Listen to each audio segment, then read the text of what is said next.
PamEntertainmentTV. Where the fun and the facts agree. Sit back, relax, and you'll see.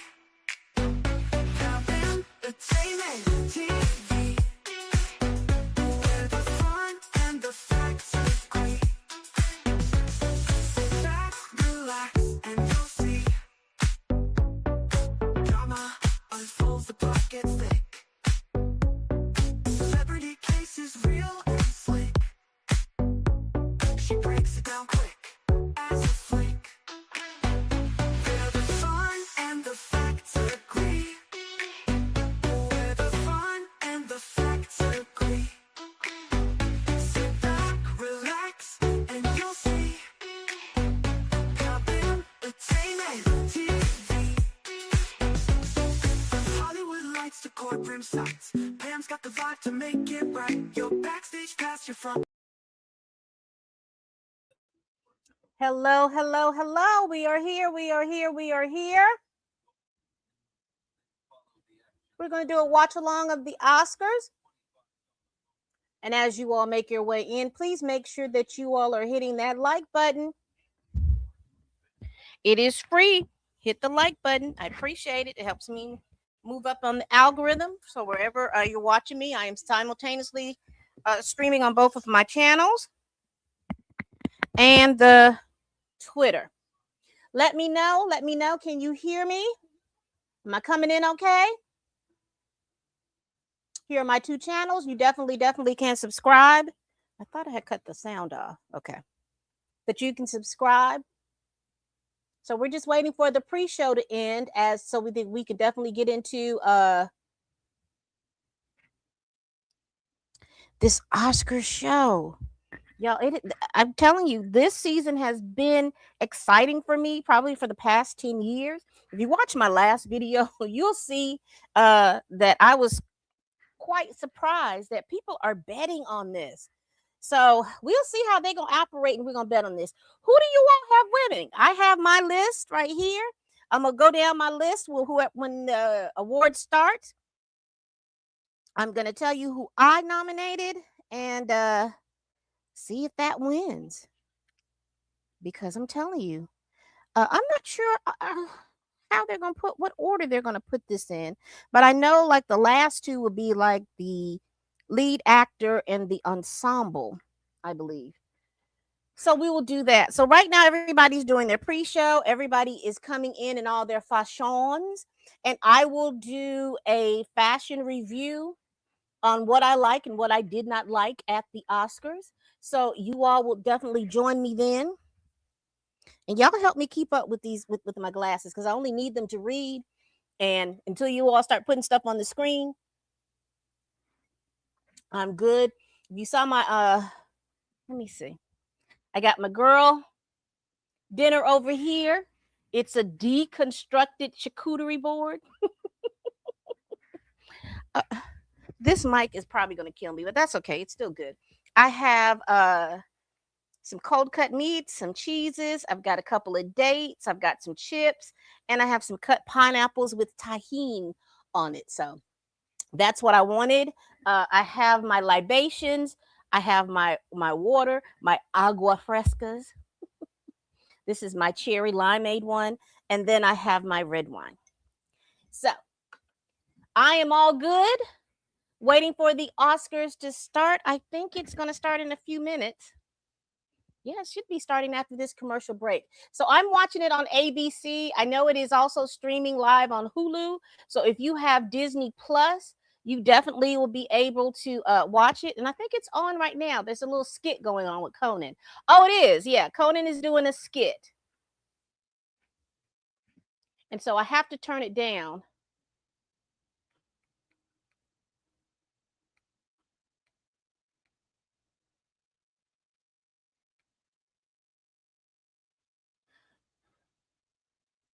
So they're doing a skit from Amy Madigan's Weapons. It's got a look, he's running after him.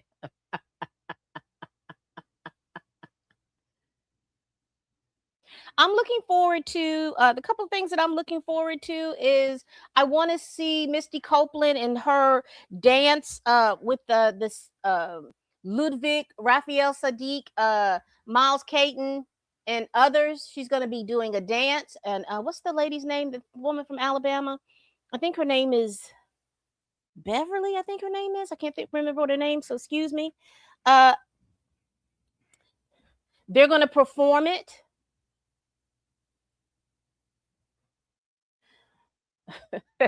So he's basically running through the top film nominees because I saw F1 and now he's over here with Marty Supreme.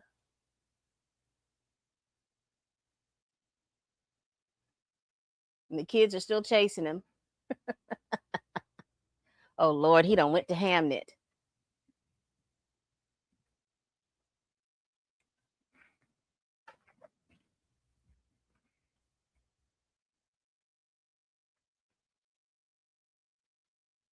Not one battle after another. He's with Benicio del Toro. He's just going through. Did I miss Sinners?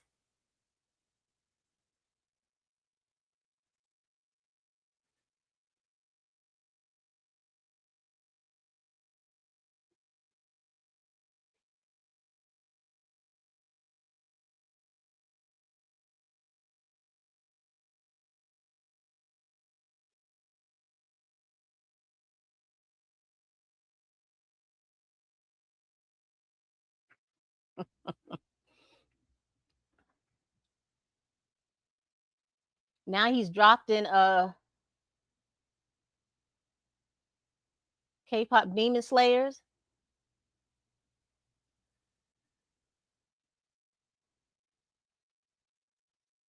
He's just going through all the little Oscar.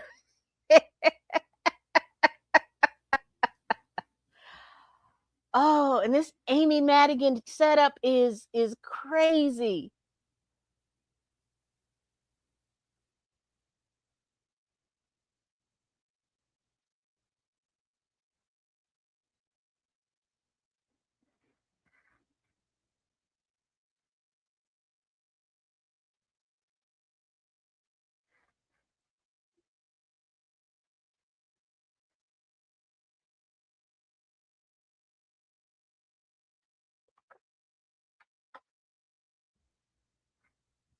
Uh oh.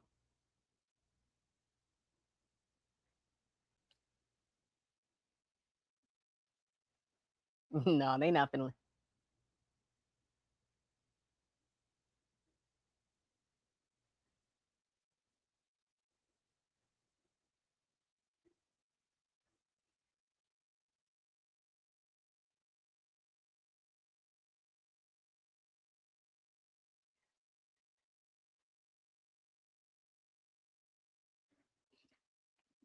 Lord, they are running through the stage. Oh, now he's running through the auditorium.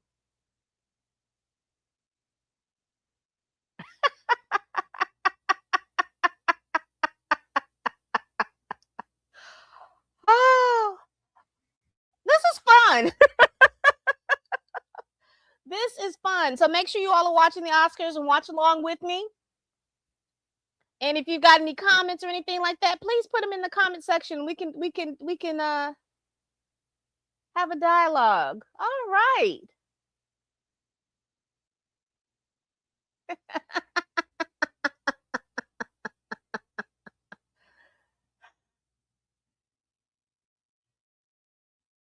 Okay, Conan, let's see what you got. And as you all are watching and watching along, please make sure that you all are hitting that like button. Please make sure that you're hitting that like button. I sure appreciate it.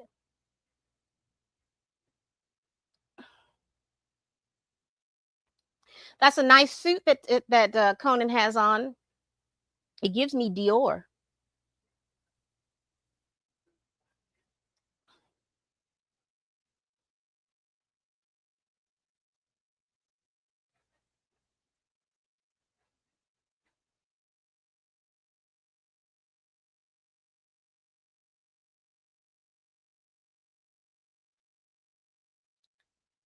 Flavio says the best performance of 2026 was it nominated Jonathan Majors in Magazine Dreams. All right, Flavio.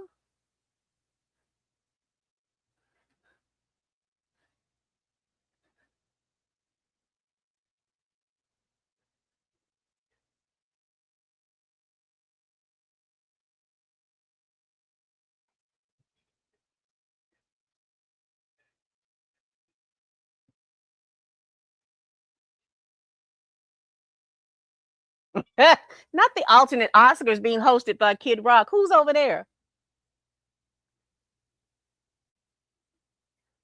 at the Dave and Buster's?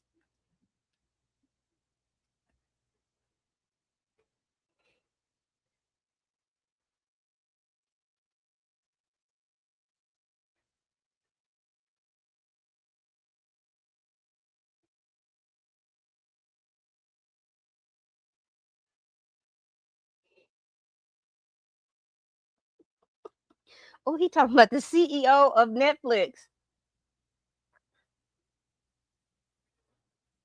Talking about he should be home alone where I can monetize it. And again, if you are just joining me, we're doing a watch along of the Oscars. So please turn to ABC. If you do not have ABC, uh, and you have Disney Plus, it will be shown on the Disney Plus app under the Hulu tab. So definitely go there and to watch it.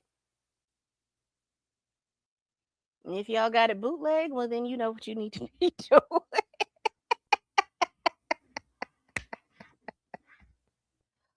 Woo, child.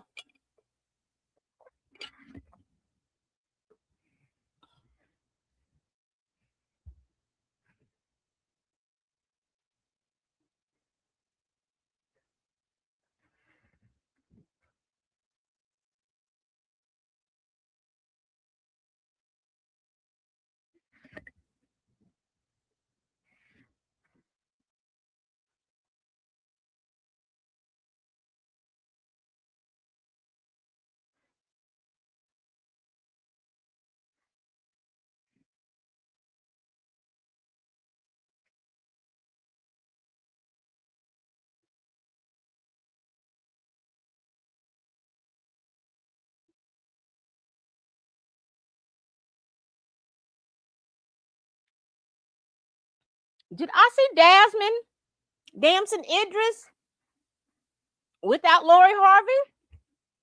Is there trouble in paradise?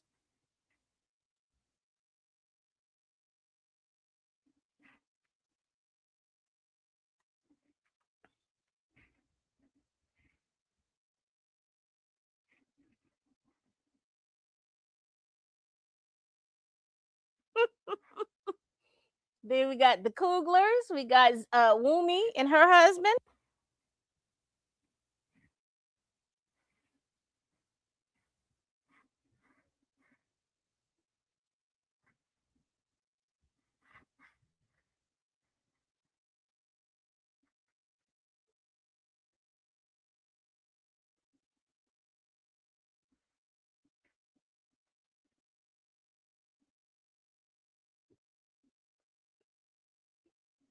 Y'all,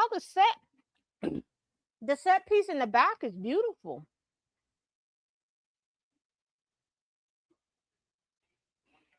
It reminds me of have you ever watched like Chinese animes?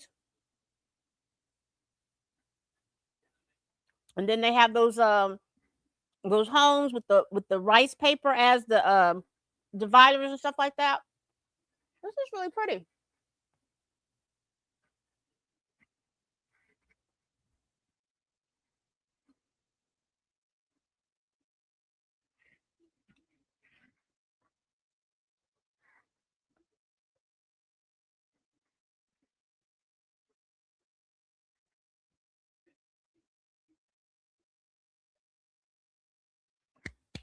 He's discussing best casting.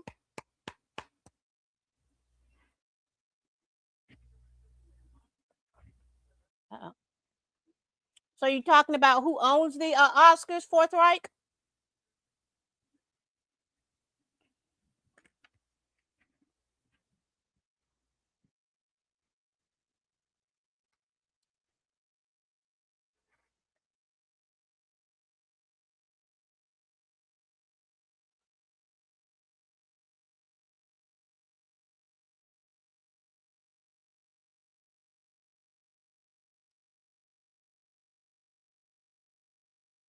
I have the only person that I have seen coming from F1 has been Damson Idris. I haven't seen Brad Pitt. Because I mean, they're not nominated for anything, as I know. But Damson is showing up, but I don't see Brad Pitt or anybody else from that show showing up.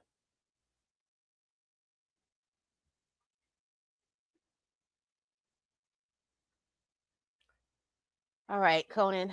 I don't know how long you're gonna be on your monologue, but I do think it's time to wrap it up.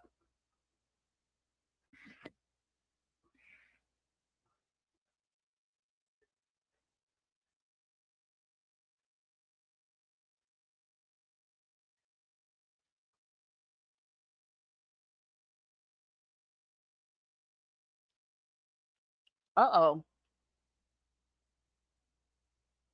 Uh oh. Uh oh. He made a pedo joke. He made a PDF file joke.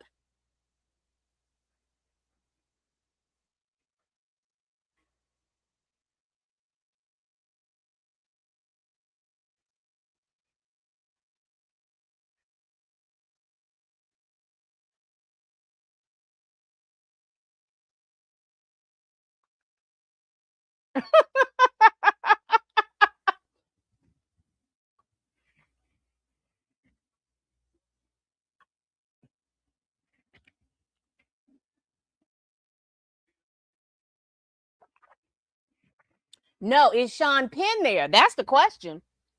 Because Sean Penn hasn't been to any of these award shows, but he's winning.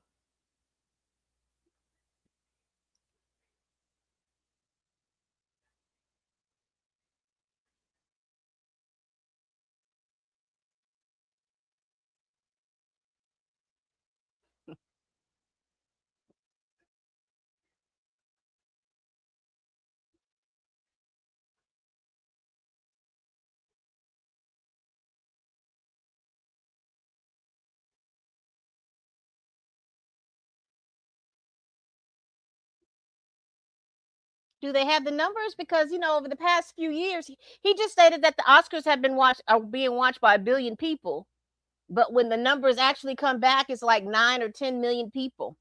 So I'm wondering, are they making a projection? Because I'm not seeing that many numbers, and it could be because the Oscars has boasted about 100 prior to 10 years ago. The Oscars boasted about 10 to 100 million people watching at one time. But with the advent of streaming services, and the fact that probably for the past 10 to 15 years, a lot of the actors are relatively unknown because everyone is going the indie route. And so a lot of people in the indie route can get can win an Oscar. So there are some people.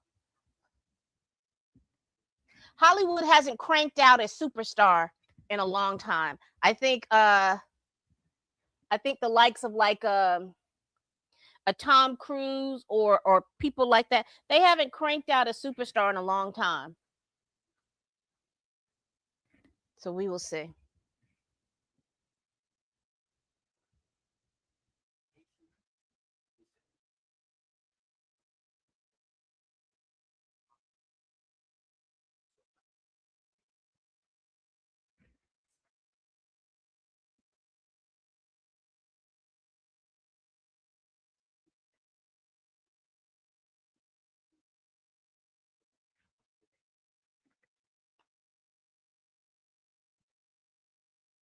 He's setting the tone.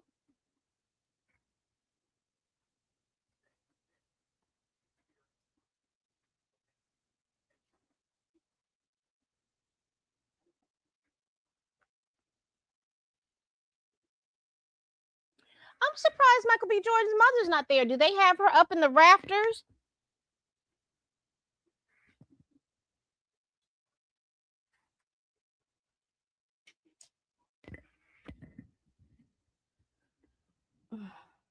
I've lost my pen.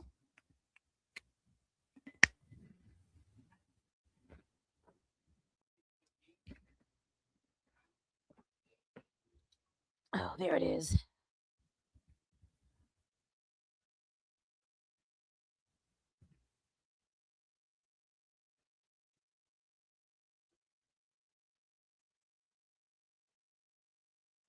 So they got best achievement. What is this best achievement?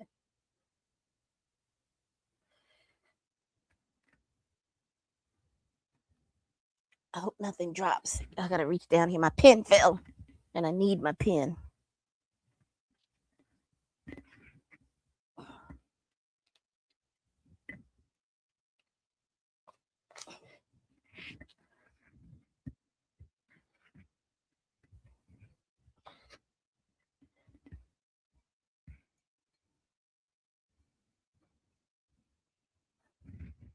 Is it just me that this skit has gone on too long? Hello there. How are you doing? We're doing a watch along with the Oscars. So wherever you can watch the Oscars, watch along with us.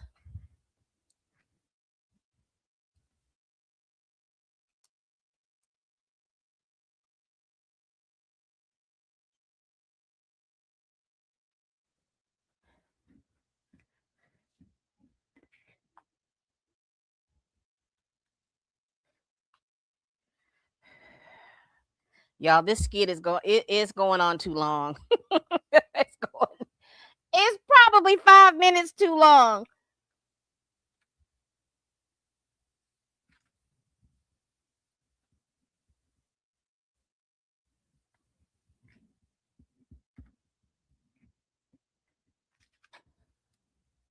All right, we're getting to our first Oscar. Let's see. She's going to do Best Supporting Actress, I believe.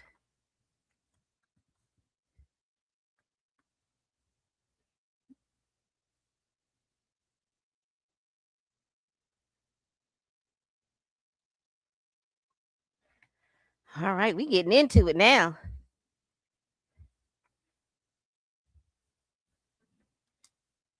So for Best Supporting Actress, we have Amy Madigan, Wumi Masako, Tiana Taylor, Elle Fanning, and Inga Absader Linias. Put who you think is going to win down in the comments. I have Amy Madigan.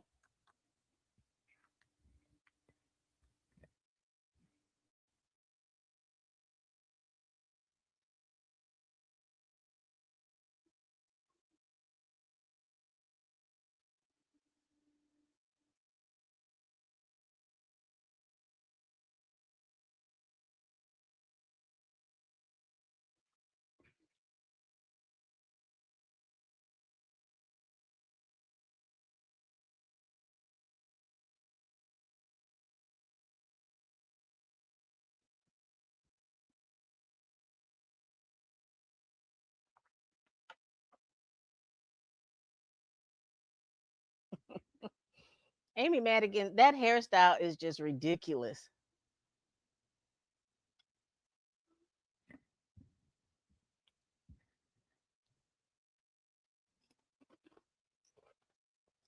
My thing seems like it's on a time delay, y'all. So I might be a little bit, maybe like 15 seconds behind.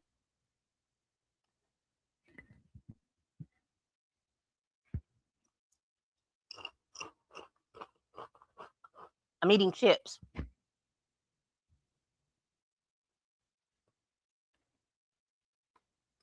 I didn't see Tiana there. Oh, there she is.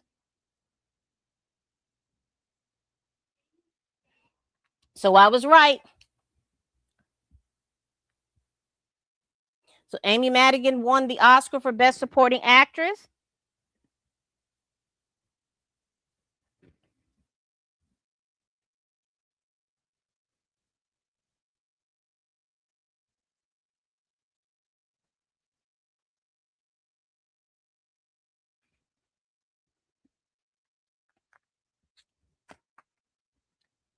So Best Supporting Actress is Amy Madigan. And she is cackling. Let's see what she has to say.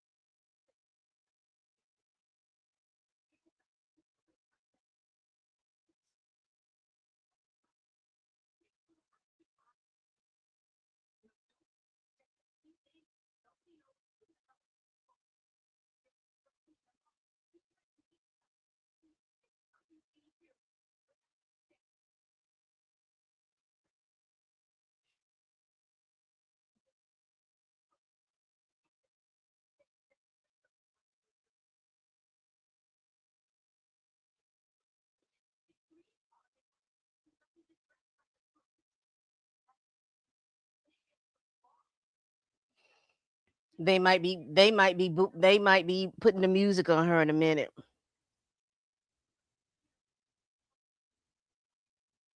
I think even if you don't expect to win, have a speech ready.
I didn't realize that's who she was. Are they married? They date? Congratulations to Amy Madigan. Let me see. You remember I told y'all there was a betting site.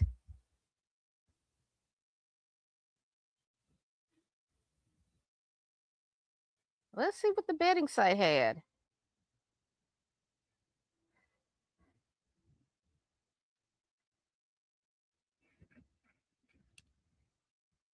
Let me see what this betting site. They had her at 99% with Elle Fanning at 1%.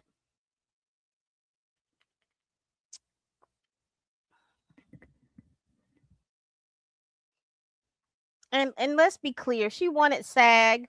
She won the Critics' Choice Award. Tiana Taylor won at the Golden Globes, but Wumi Masako won at the BAFTA plus the NAACP awards. So, and Elle Fanning and Inga did not win in those things. So it was more of a toss up between Amy, Wumi, and Tiana. And Amy Madigan pulled that one off. The betting site says she was going to win at 99%.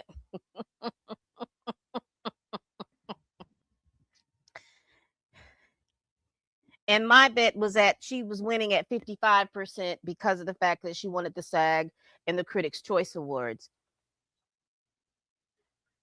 So we've got that award out in the box. So we should be looking at Best Supporting Actor coming up.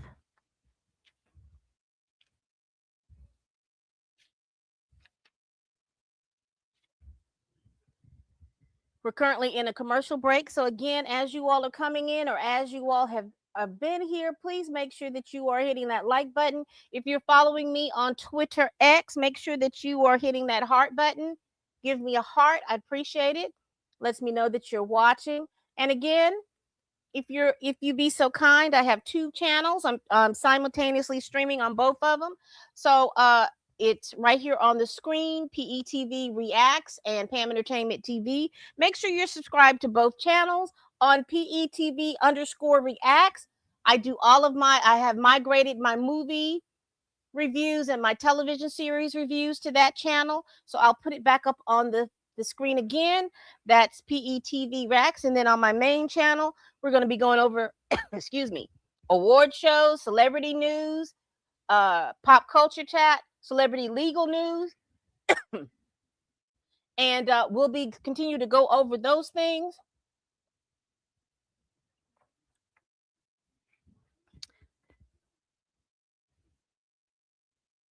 And so to let you all know, because I know for some people, hearing someone eat and drink is some people don't like that, but I'm just letting you know. Yes. She I just saw hits and clips of that movie, but she acted her tail off. And if she didn't win, Lauren, and thank you so much for joining, I would have wanted the next on the list because my first, second, and third choice was Amy, Wumi, and then Tiana. And that all went to the fact that they had won awards previously. Elle and Inga hadn't won any awards, so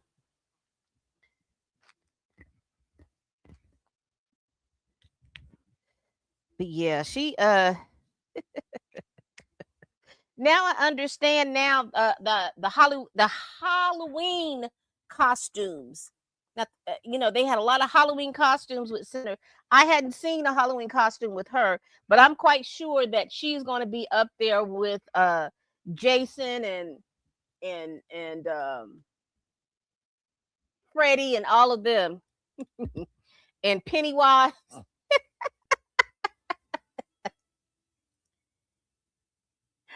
Oh, can't wait. Yes, I'm gonna do my show tomorrow after the Oscars because I saw some beautiful gowns on there. She truly did act her tail off. I ain't gonna hold you. What are y'all thinking about Conan so far? I think that the opening skit was 5 minutes too long.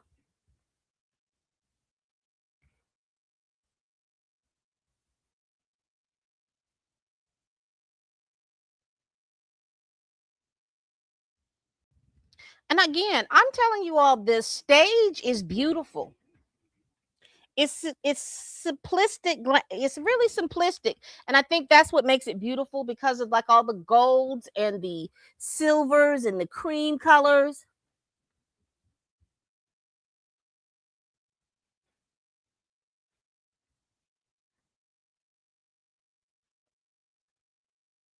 And these product placements have been.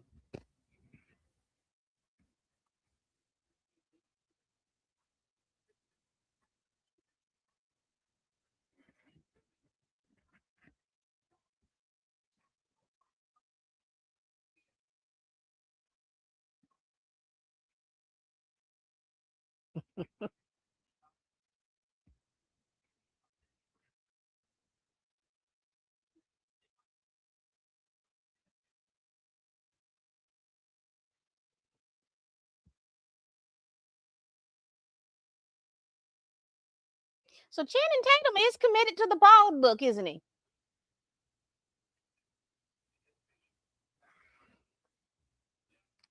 So we're on the animation tip.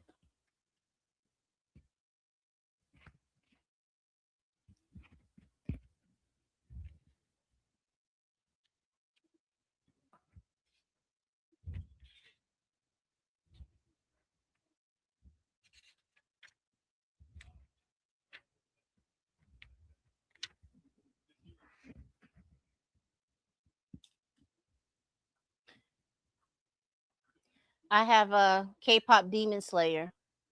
I'm really mad that the Demon Slayer that goes it K-pop Vampire Slayer, but the Demon Slayer cartoon didn't get a hint or an award or anything like that. Yeah, he's committed to this bald look. And he looks like he's been committed to it for a couple of years now. But when you look at his head, he has a head full of hair. Because you could,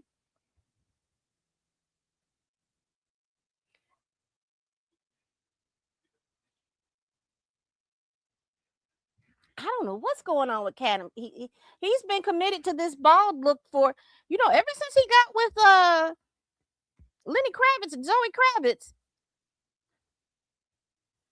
He hadn't let a piece of hair grow on his K-pop Demon Hunters.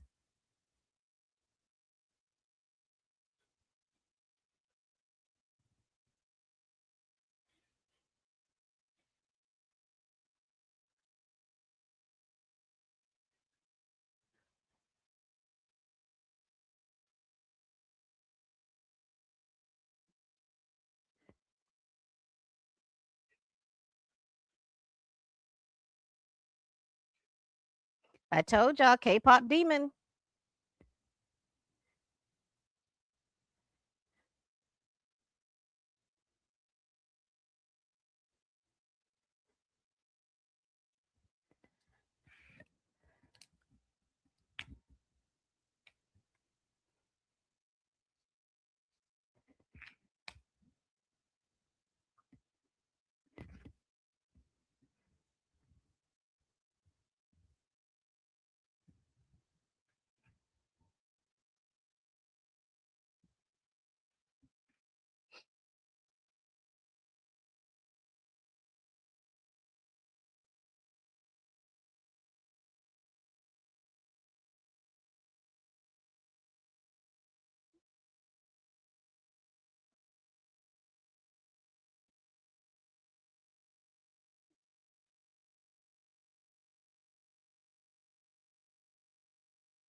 She got the Koreans welling all up.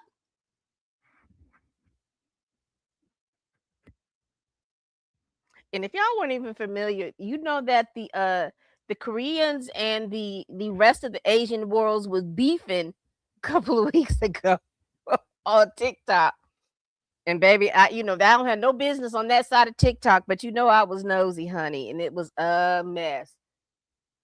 And if you're not familiar with it, apparently there was a concert that was held in, I want to say it was in Indonesia. It was in another one of the Asian countries, and there was some Koreans that came. I think there was no recording, but the Koreans came with this big wide lens screen, and it was a whole havoc. It was havoc had, and I'm telling you, that Asian beef between the different Asians is was something serious. But congratulations to K-pop Demon Hunter.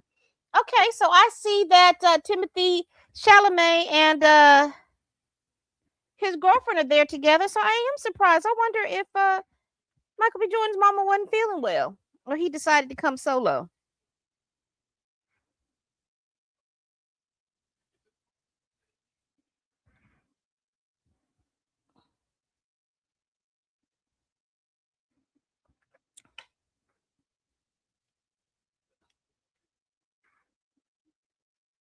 So I guess they're going for best animated short.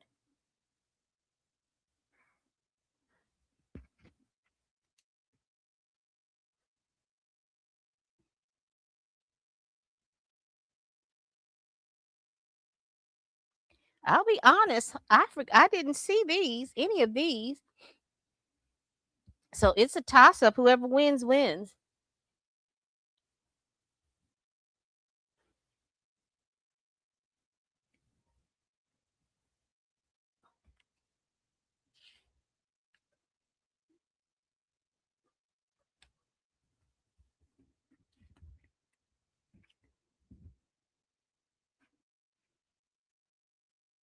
Congratulations to the girl who cried pearls.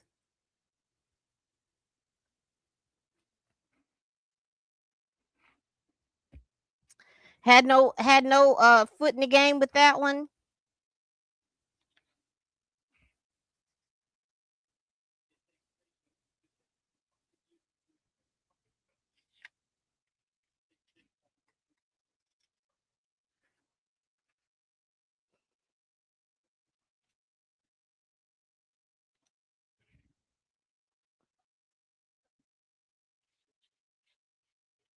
I'm going through my notes, child. Again, this award season it really had me working.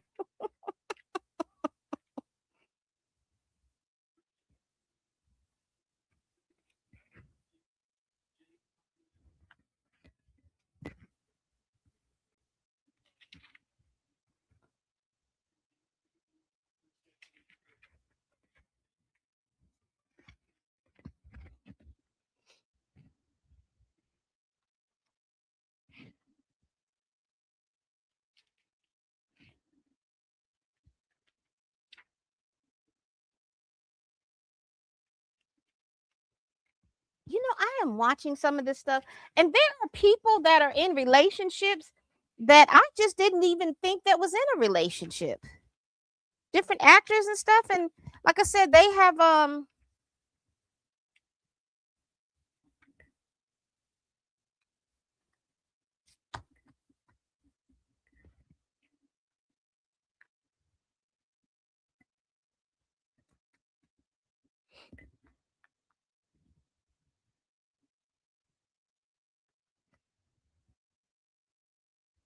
we do. How you doing, Boo?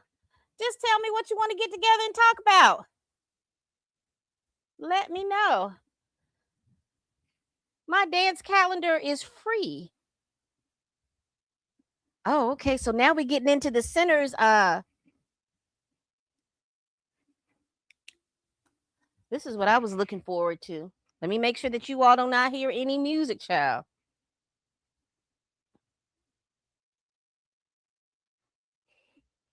We got Raphael Sadiq. All right. Again, my dance card is free.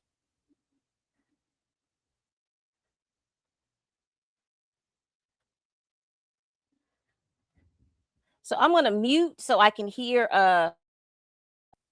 this performance, but I'll come back. I'm still here.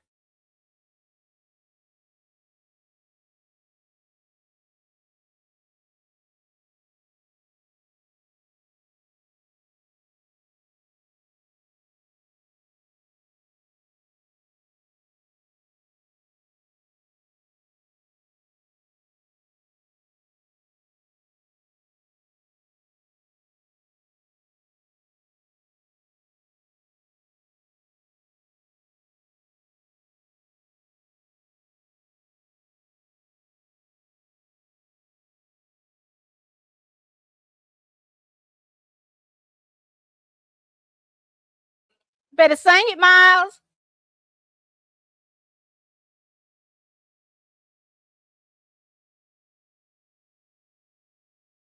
They got Shabuzi up there.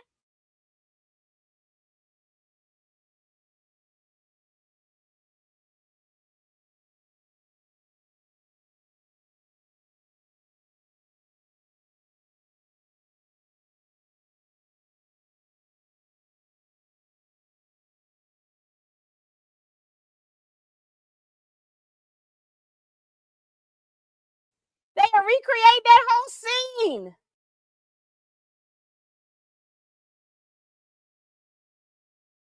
They got the vampire.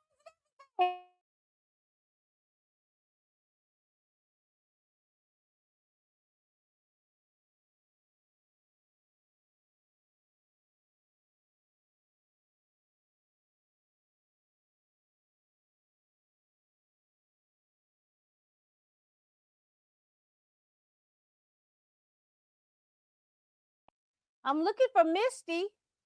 Okay, they got that guy coming out.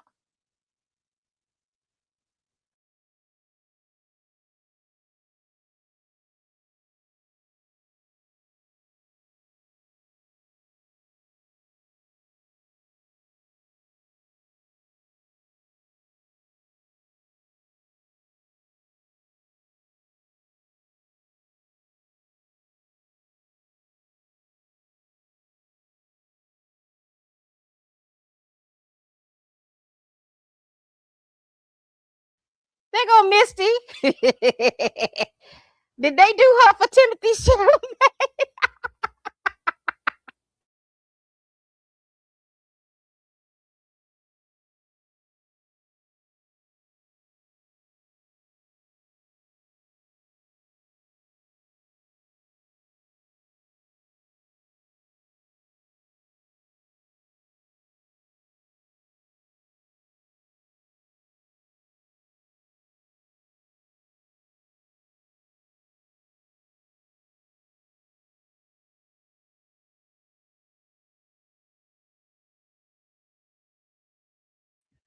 Okay, that was nice. I enjoyed that. I even enjoyed the little shade to Timothy Chalamet.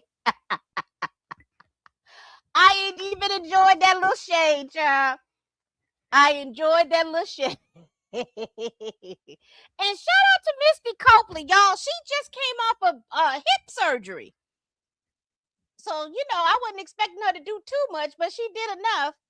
But she came off of hip surgery to do that. Shout out to her. And shout out to that montage. And shout out to everybody who participated in that montage. But most importantly, shout out to Ryan Coogler for just a wonderful film. Just a wonderful film. And for those of us in the South, uh, wow. Especially those of you all from Mississippi, knowing that that boy is a Mississippi boy who grew up in Oakland, y'all should be proud. You should be really, really proud. Yes. Everybody was up there. Oh my goodness. Congratulations to all of them. I'm they just had I wish Buddy would have got on the guitar too, but he was up there in his overalls looking dapper.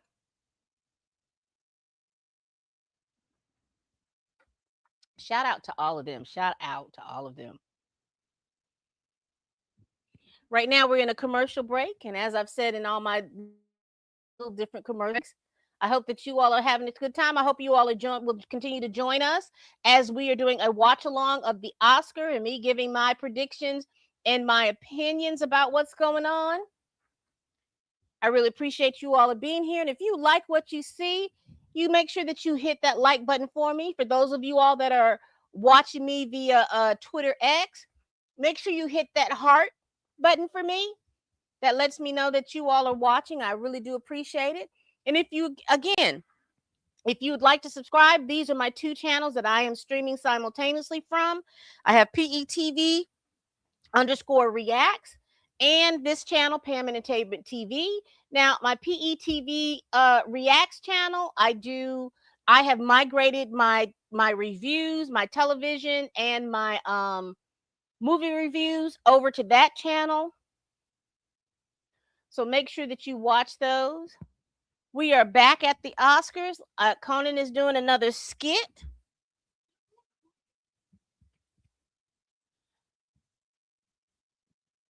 Now on my TV, he started the skit and then they went to commercial. So I don't know exactly what's going on. You know what? Let me see how things are looking on Hulu then. Let's go to Disney Plus. Sorry about that. Let's see. Let's go to Hulu.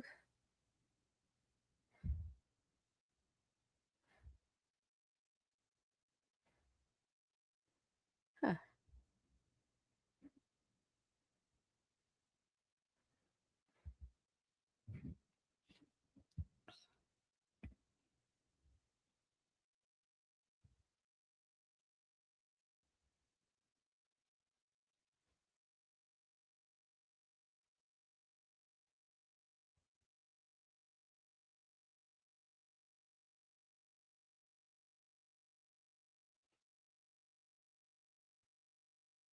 I'm just waiting for them to come back.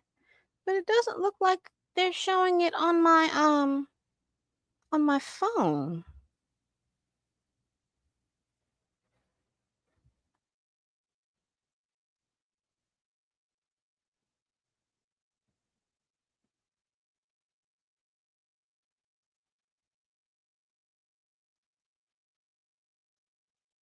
Hmm.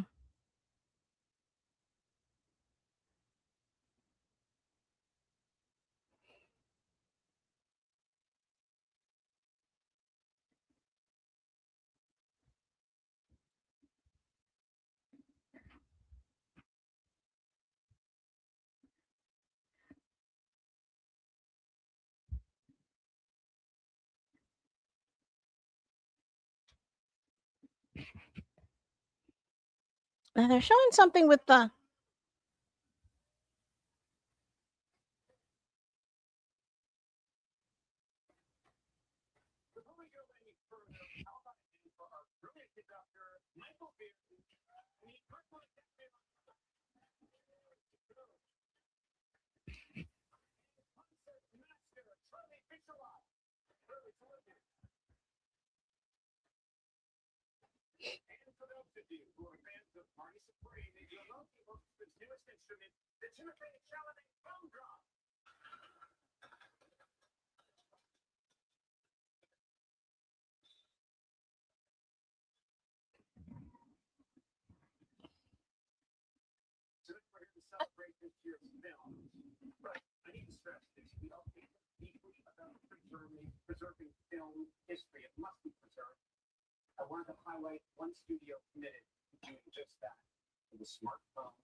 I don't know who that is, but is that the girl from Is that the lady from Alabama?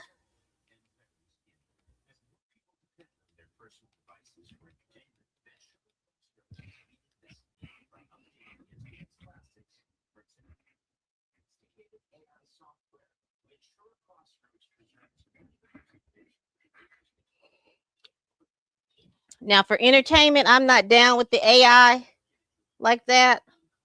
I think it's a useful tool if you're doing research and things like that, but it's really not creating anything new. It's just pulling from what's already there.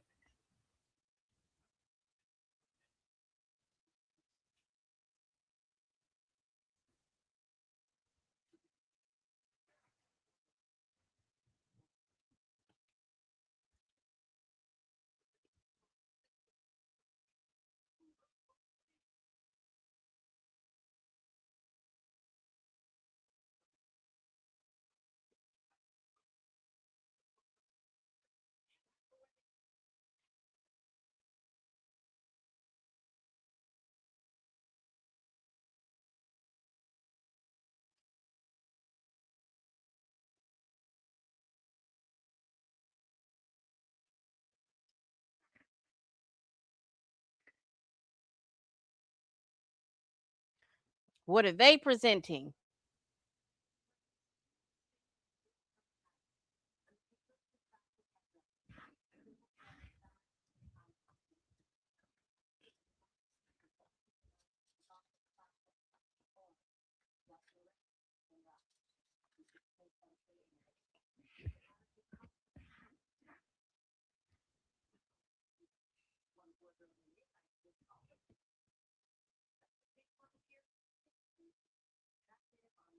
This gonna be costume design. Look at those jewels on Anne Hathaway, child.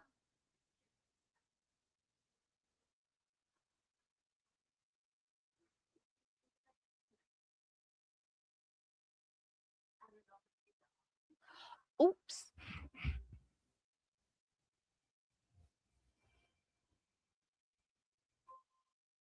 Costume design. Avatar Fire and Ice, Ash. Deborah L. Scarp. Frankenstein, Kate Hawley. Hamnet, Malguzia. Marty Supreme, Mayoko Belize. Sinners, Ruthie Carter.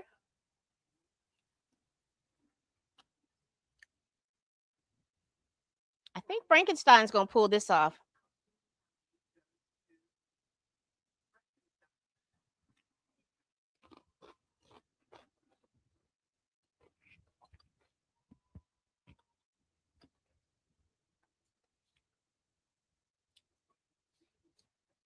I had picked Frankenstein. I love Ruth's stuff, don't get me wrong. But if you saw that mess that stuff that they had on there on that Frankenstein, it was good. Let's see what the betting site said. I am so tickled about this that there is a whole betting site.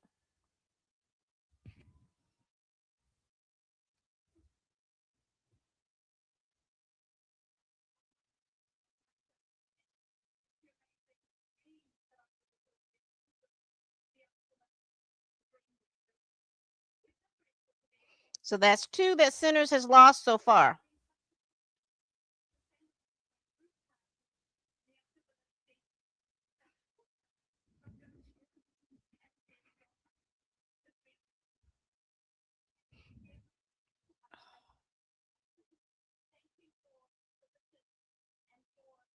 And did I tell y'all? Did y'all watch my video, the last video?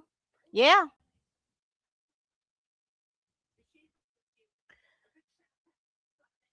They have a bet on how many Oscars that Sinners will win, and it's between 4 or 5. It's either 4 or 5, and you can place your bets.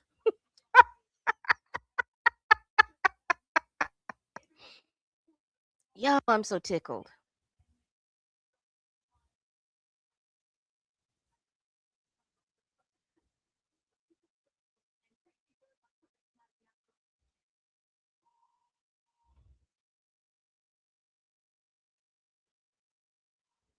Yes. How many Oscars will Sinners win? Exactly 4 or exactly 5. There's a 30% chance that they'll win exactly 4 and a 28% chance that they'll win exactly 5 out of the 16.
So congratulations to Frankenstein again. So that's and then like I said, if you know, no, it wasn't gonna win. Listen, here's the thing that I know about all these other things, and if you know, you know. They'll nominate you for these things, but they're not going to give them to you. They feel like the nomination is good enough. So the biggest thing that's the toss up is the actor and supporting actor. I think that Sean Penn has that, but it's going to be they're going to get the best original screenplay. I just believe that they're going to get that, and I believe that they're going to get the best soundtrack. I hope they win best cinematography because that was good. But like I said, I went in didn't have the expectations about because they were nominated for all the awards that they were going to win because the Oscars have been known to do that. The only thing that's been hopeful is the fact that the people who are voting for the Oscars, they have to have watched the films.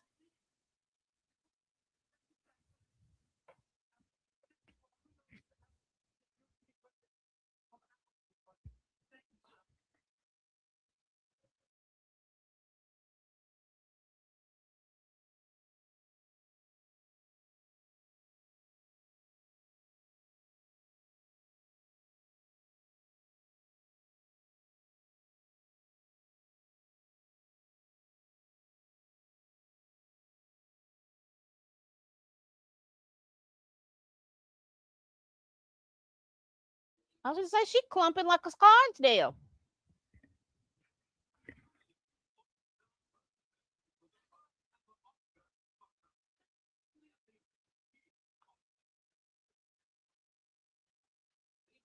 They looked cute together.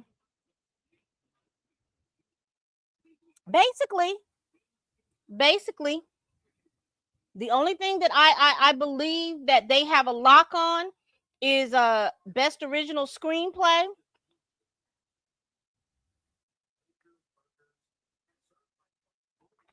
That's what I believe that they have a lock in. And I'm hoping for best cinematography.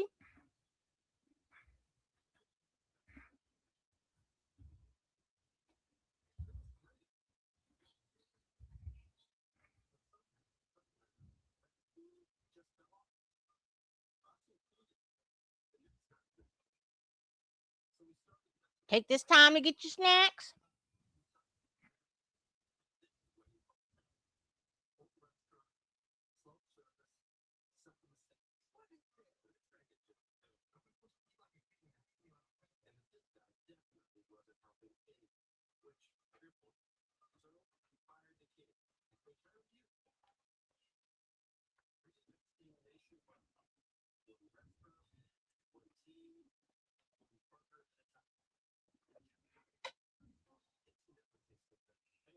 Lord, they done fired the Burger King king, the mascot.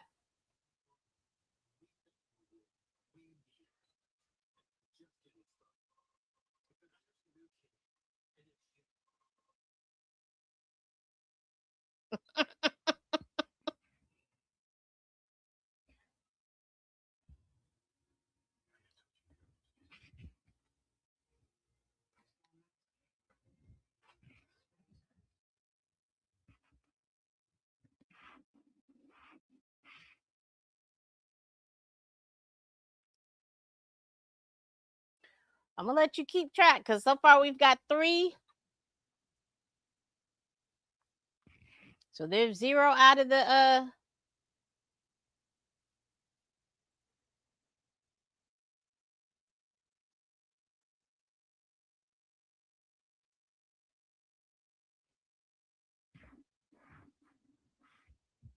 and we are an hour in. Let's see who's coming up next, y'all.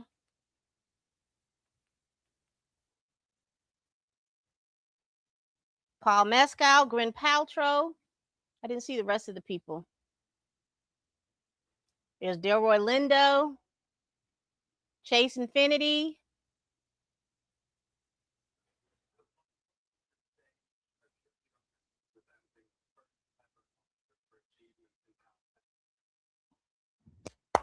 All right, let's see this achievement in casting because this is where I had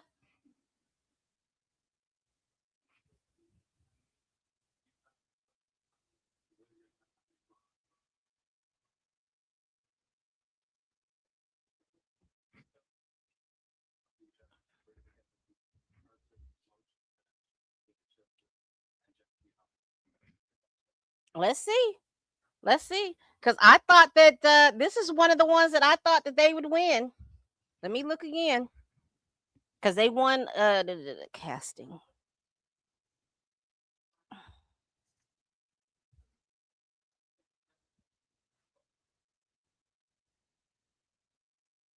I have Sinners winning by 75%. They won the Critics' Choice Award for it, and they won the NAACP award for it.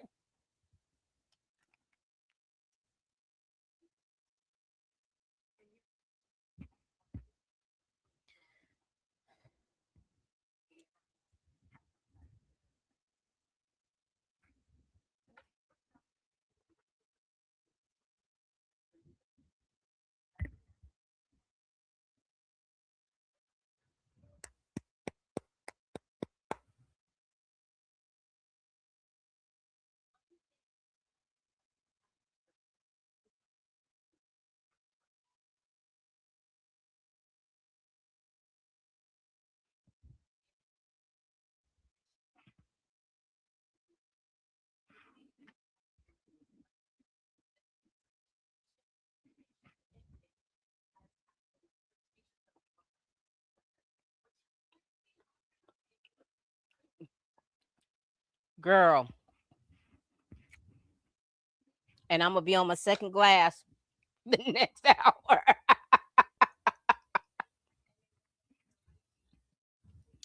I already went in being mellow.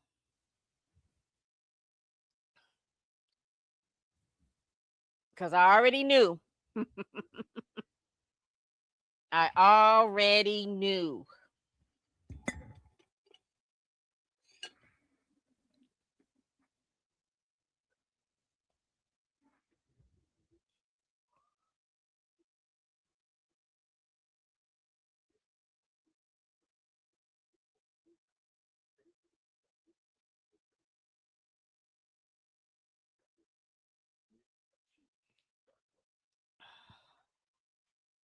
You know, that's not really hard because I've always thought that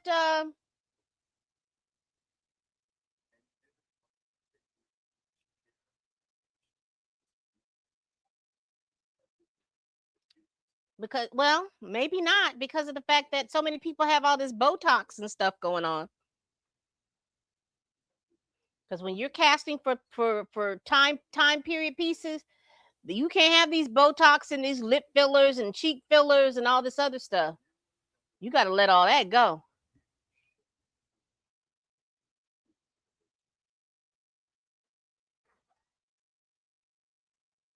Come on, Delroy.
All right, Lauren. Let's see.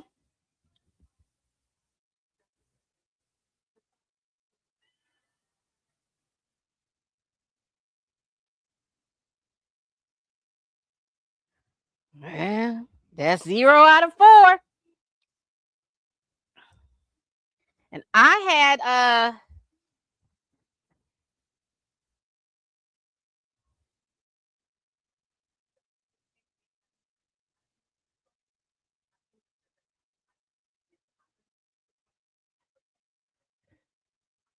And I had her at 15%, where I had Francine at 75% because she won the other awards. Child, go get your wine, girl, because it's about to be a long night.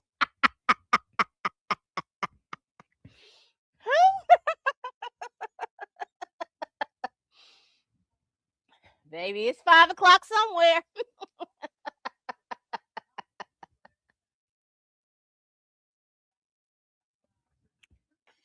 Congratulations to you, child.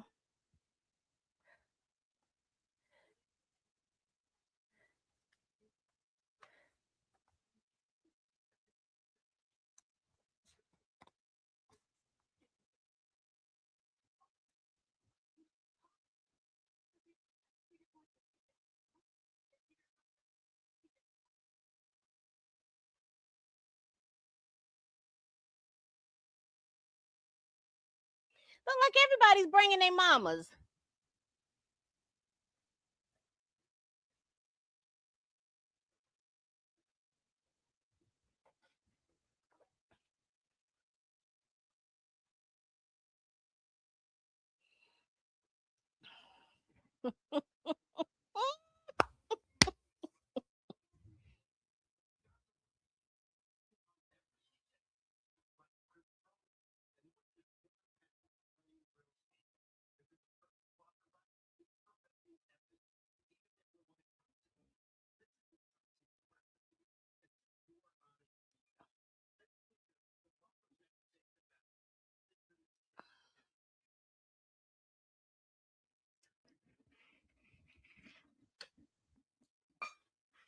So I'm gonna let y'all take y'all break so y'all can get y'all's libation.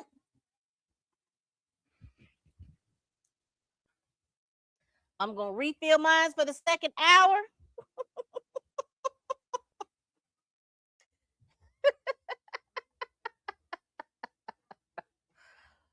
Ooh, child.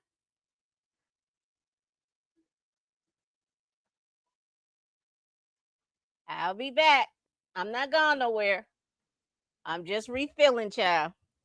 I'll be back before the all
right, people, we back.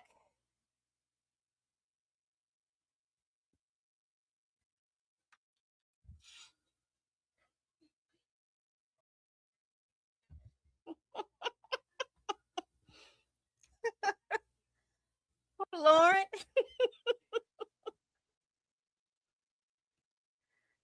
There we go. Lauren said she had to go get her libation because they got her all effed up. Oh, Lord. Oh, my goodness. Oh, my goodness gracious. Oh, I didn't see this.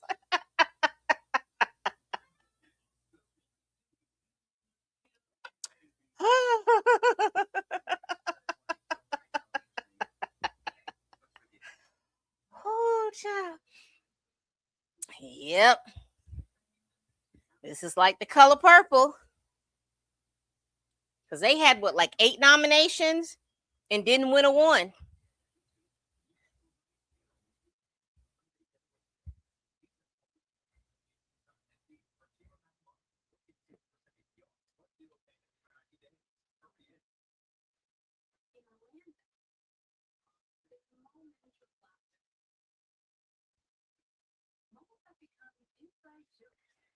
Yeah. Listen, let's be very clear. You can tell.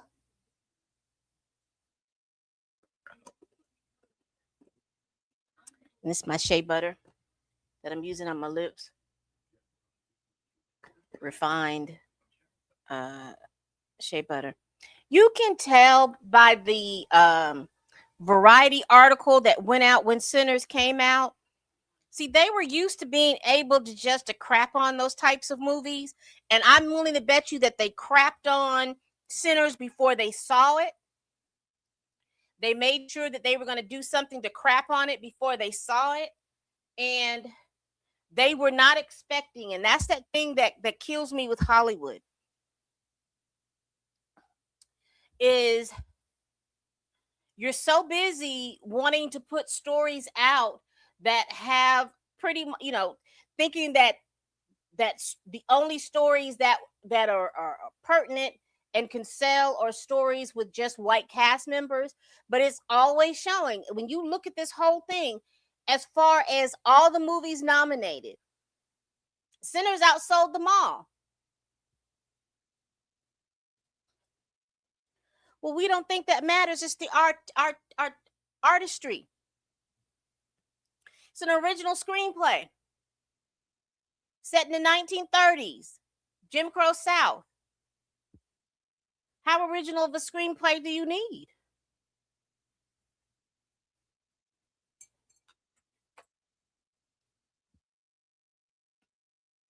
Genre bending. I mean, to the point that they don't even know where to put it at. They don't know if that, because I don't even know if they knew how to put it as a drama or whatever it was. Because it had elements of everything: a drama, a horror, a comedy,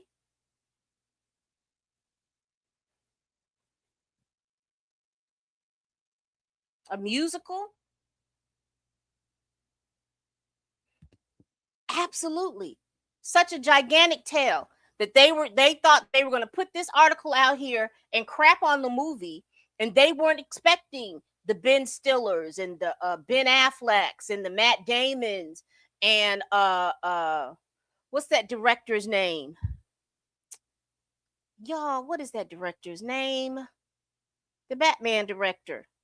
That's like this with Ryan Coogler. They weren't expecting those people to come out and say, "Whoa, whoa, whoa, hold on." You don't give this type of expectation to any other movie. You just do it for Sinners. Something's not right. Something's not right with that. But we know that's Hollywood as operating as usual.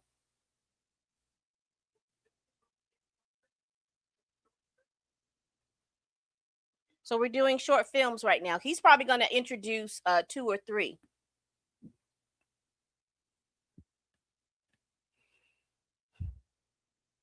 But as I was saying about the Variety article, they weren't expecting it to be the hit that it was. Is that the director's name, Matt Reeves? Because these people came out and was like, "What in the world are you talking about?"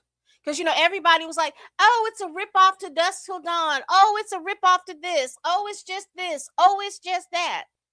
No, it's a little bit more than all of those things.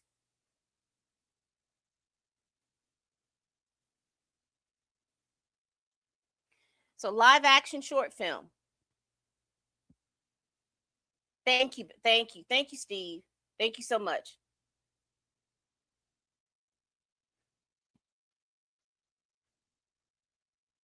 I have no horse in the. I have no horse. What is it? I have no dog in the fight for this. These because I didn't see them.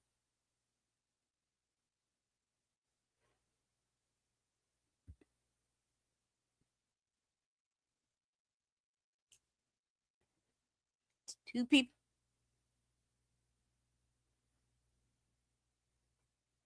There's a tie.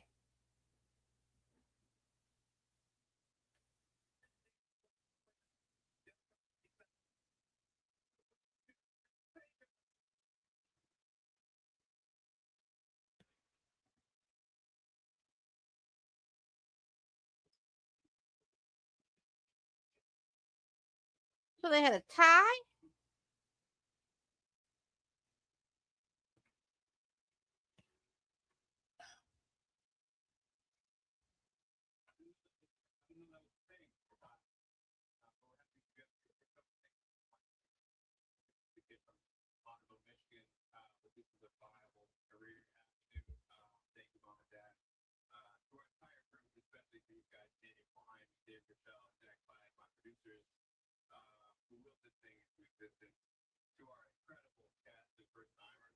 Well, congratulations to them. I know I've never heard of a tie. This is something. Because Lauren, they buttering us up. Because if it's a tie between Michael B. Jordan and Timothy Chalamet, I'm gonna throw my drink at the screen. Well, not exactly at the screen. I'm gonna throw it to my fireplace. Because I think too much money from a big screen. But they're buttering us up for something. Because I have never heard this.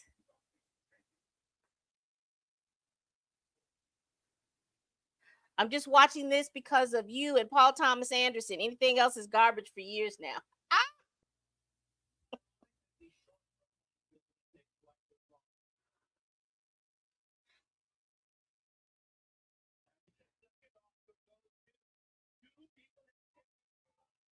That's who I thought was going to win it in the first place.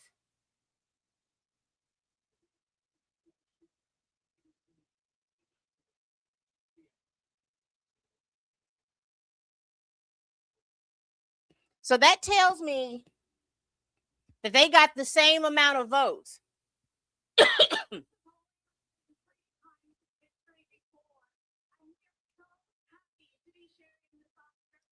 Oh, okay. That's interesting to know. She said it happened 3 times in history before.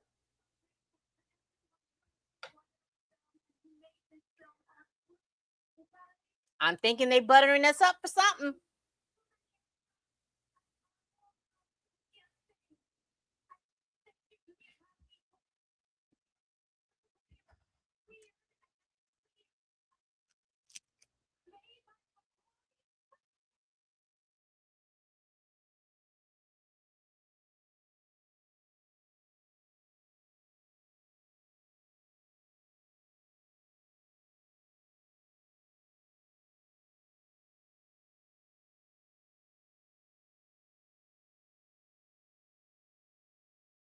They cut the audio off. If they give that guy the award for garbage, Marty, I'm not. Listen, this is the first, Steve. This is the first time that I have watched the Oscars all the way through, and I got my little thing. I hadn't done this in 10 to 15 years. So I'm just curious about what they're gonna do. Because I do not think that they were expecting Sinners to hit the way it hit. They had already in my head, like I'm a conspiracy buff like this, but in my head, I think that they were looking at Marty Supreme ever since they knew it was coming out. Because again, they're looking at vehicles for Timothy Chalamet to win, and they want him to win.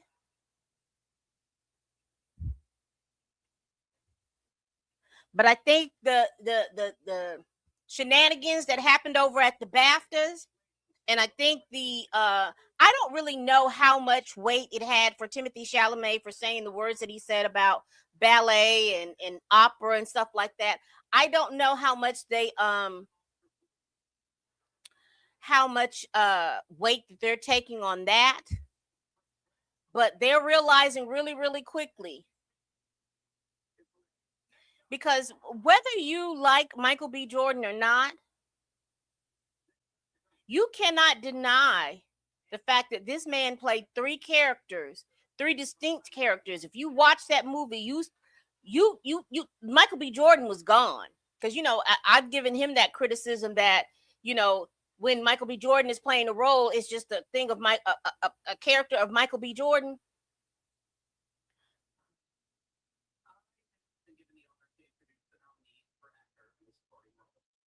Oh Lord, here we go.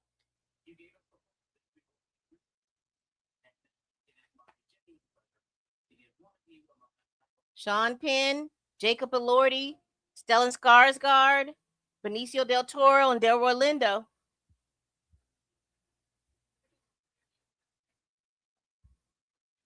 Exactly, Steve.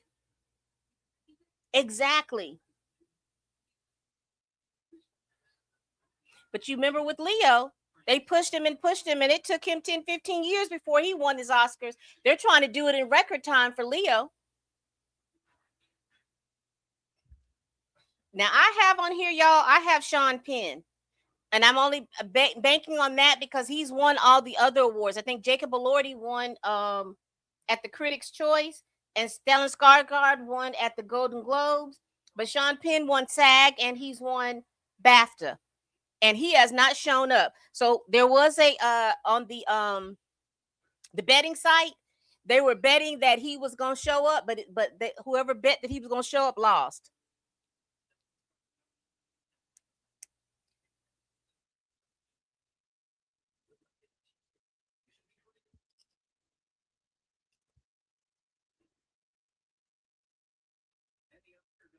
See, Sean is not even there. I told you.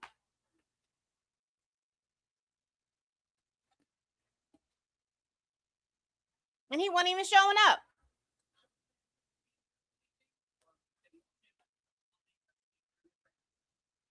Yeah, I had that he was going to win, but he didn't show up.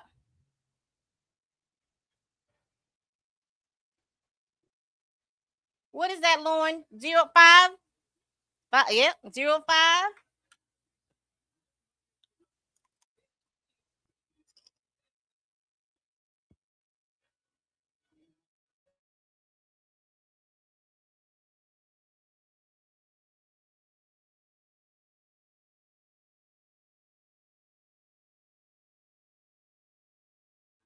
And speaking of Rolex, do y'all realize that the swag bags each one of the nominees got was worth over $465,000 this year? Almost a $500,000. And I don't know how many nominees, number of nominees, because you got like the people on these short films and things like that. But each one of the nominees got a swag bag worth $465,000. Let that sink in.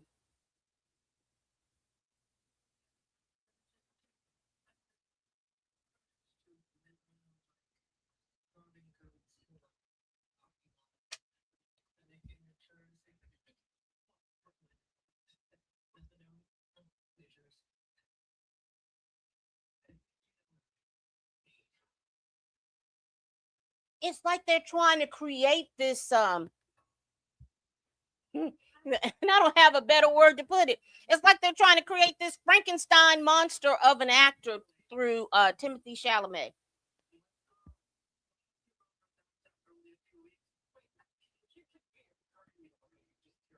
And it's just crazy to me.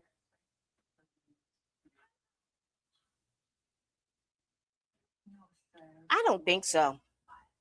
I think that they'll try, but I don't think that they'll be able to top the first one.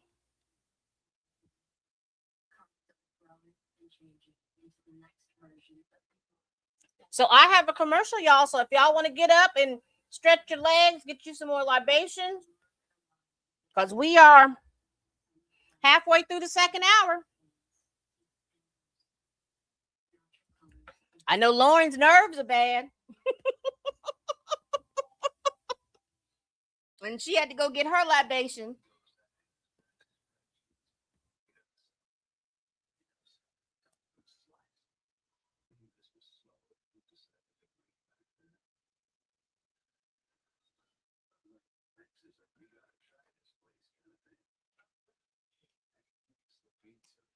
And I'm surprised that Sean Penn showed up for the Golden Globes. Was that contractual? Is he working on another movie or something? Because these types of things are just not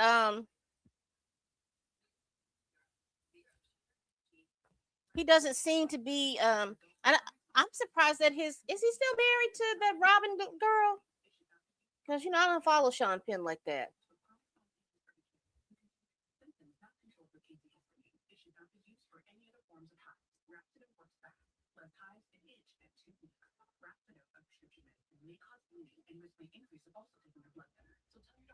And those of you all that are here and rocking with me while we are going over this award show, thank you. Thanks so much for rocking with me.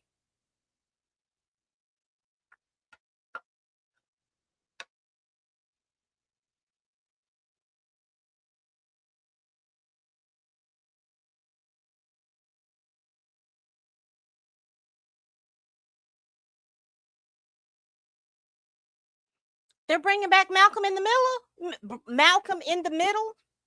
Life Still Unfair. Also, it's going to be streaming on Hulu. Okay.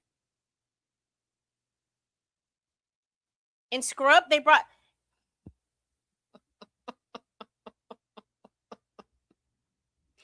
Y'all see what television is doing? Television is trying to bring back, because the Gen Z crowd is a streaming crowd. And so I guess they're trying to get them back, get them to watch movies and stuff. I mean, television series. So they're bringing back older television series, which is surprising to me. And these are the television series mostly that Gen X and millennials enjoyed.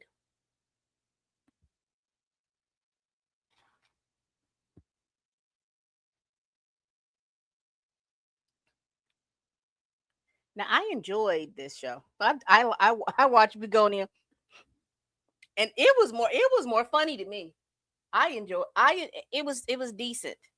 And she is who I thought was going to win best supporting actress if actor if Jesse Buckley whatever didn't win. But I think Jesse is going to win unless there's some kind of upset.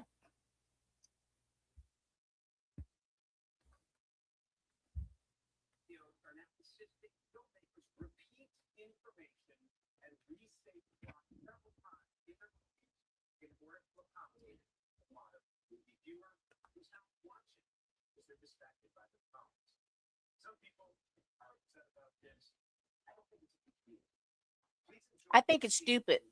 I think if you're watching the show, watch the show. If you're distracted by your phone and you can't watch the show,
I agree.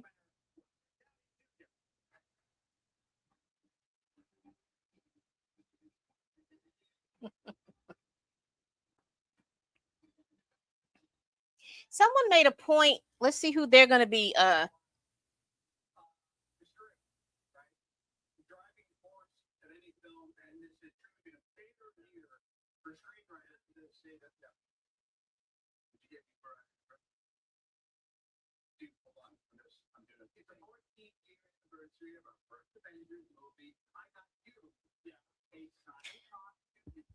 People have said that there are no longer any movie stars. Characters are who people remember more so than they remember the stars. And I'm reminded of that as I see these two standing up here.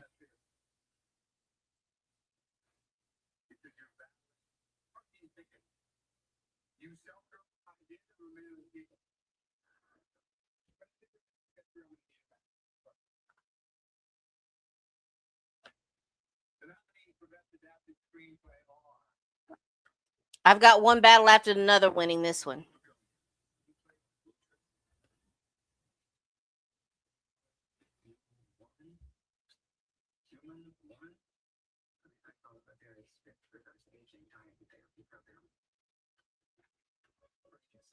Oh, I agree. They don't take the time to make original screenplays anymore. I don't think we've really seen an original screenplay that has had like a worldwide acclaim and all this other. We hadn't seen that in years. It's always a remake or something like that.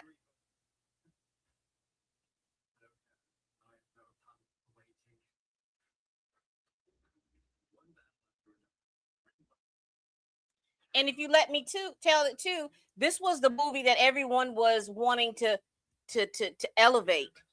Because like I said, I don't think Sinners didn't make their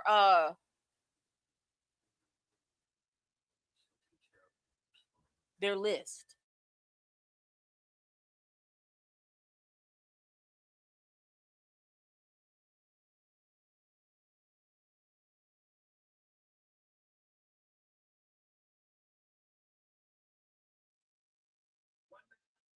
I told y'all they were going to win that one.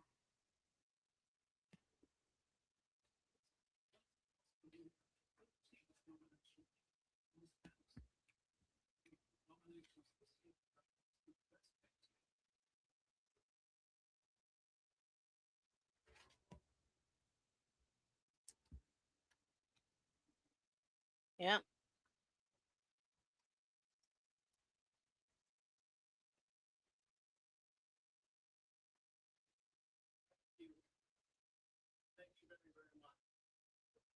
And it reminded me so much of a Quentin Tarantino movie, just way out there. And I think that's what they were banking on. And again, they weren't expecting. Now, Sinners is in the best original screenplay category,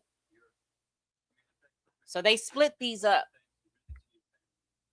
because I think this was adapted from a book.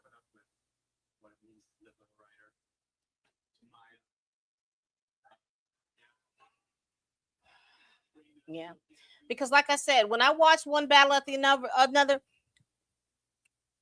personally, Regina Hall's character should have been elevated more than Tiana Taylor's character. And don't mishear me. I am glad Tiana Taylor is getting the recognition that she did, because playing the character, she played the hell out of the character. I just didn't like how that character was written on the script. I liked Regina Hall's character, and I wish her character had been elevated or fleshed out a little bit more. I have that. Sinners is who I have winning the original screenplay, unless they pull something. This is the one that I have winning the original screenplay.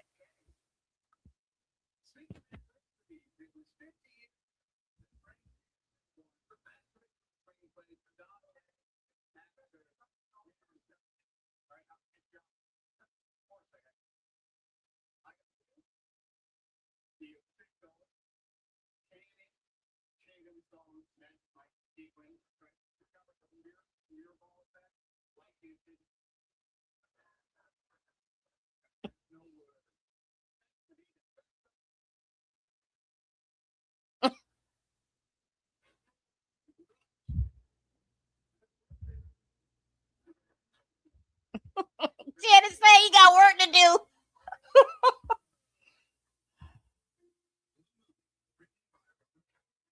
Now I have Sinners winning this one.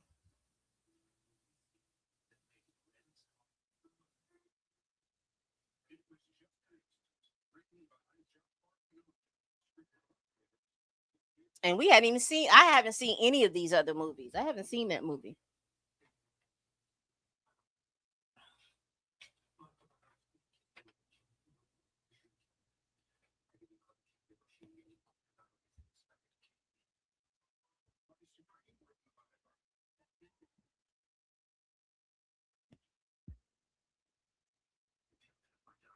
All right, Lauren, you're my counter. Let's see where we gonna be at.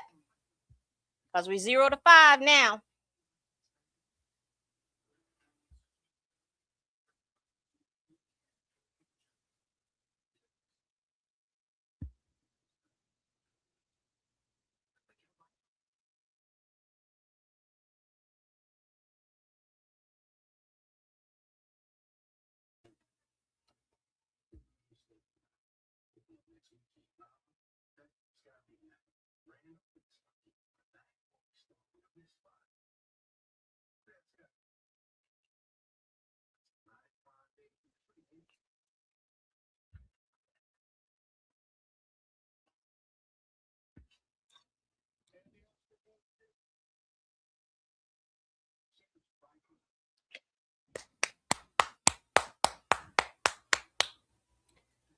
He had no competition there.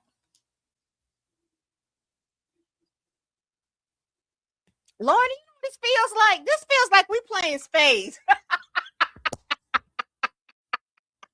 And we count books.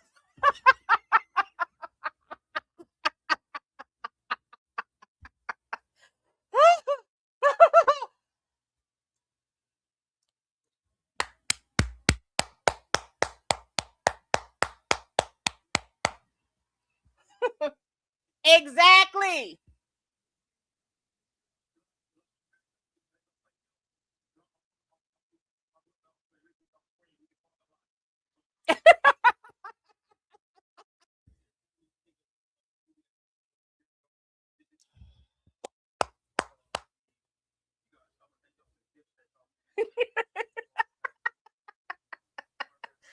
Y'all, Steve is hating on Marty Scream. I love it.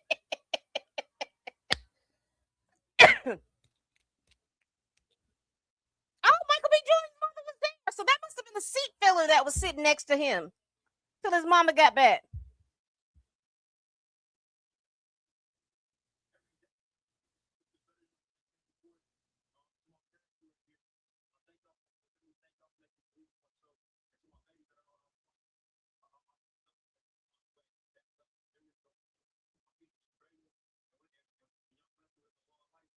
Oh, congratulations, Ryan Coogler.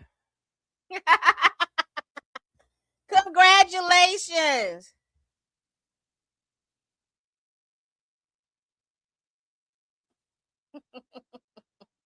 Congratulations to him.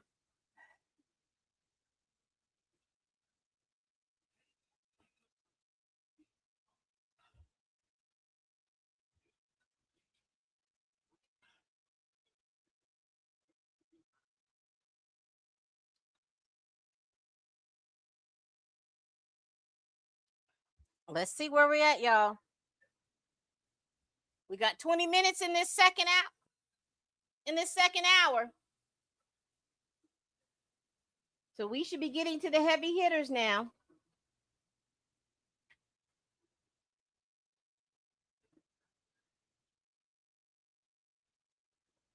So far we have the best actor, best actress, best director, best song, best soundtrack, best cinematography, best documentary, and best ensemble cast to go from my sheets. We may have something else in there that I've missed because there was a few of them that I decided that I wasn't going to.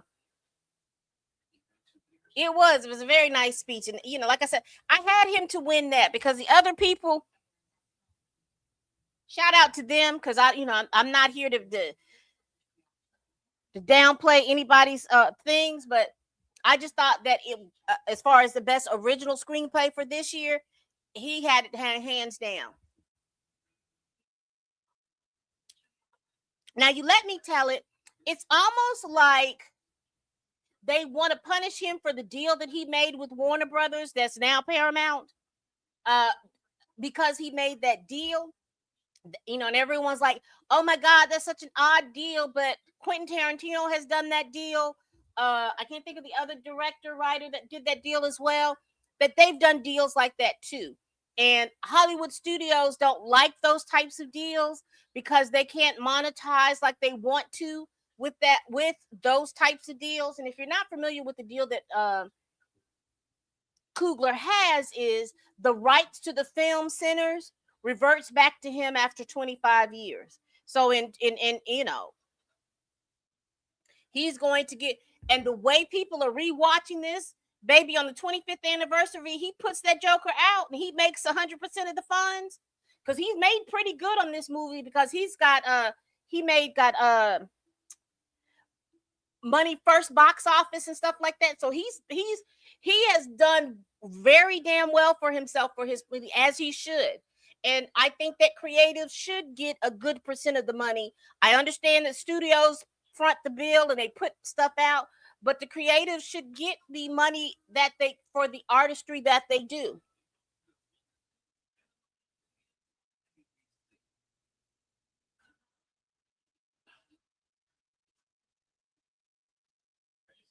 Hmm.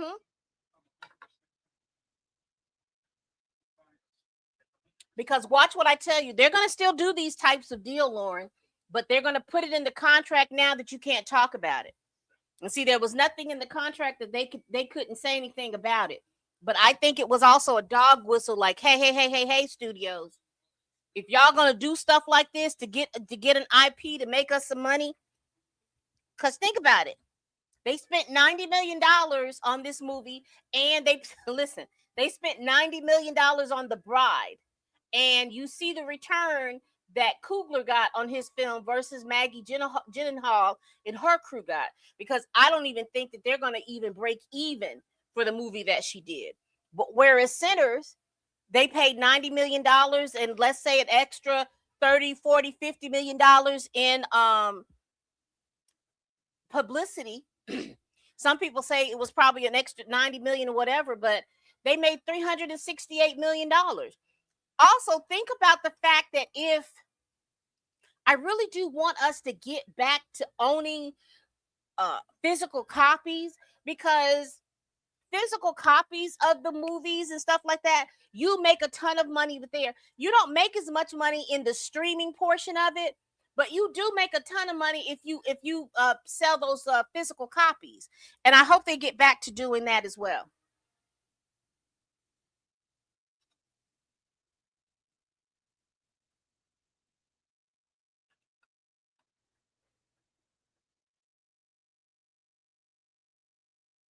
And as soon as you lose money when AI is doing everything that will keep them quiet. No, you can't. That is the downfall of it. And to me, that pisses me off because you'll have all of these works out here, and all AI is doing is taking pieces from that work and then saying that they're creating this original work. They don't create anything original.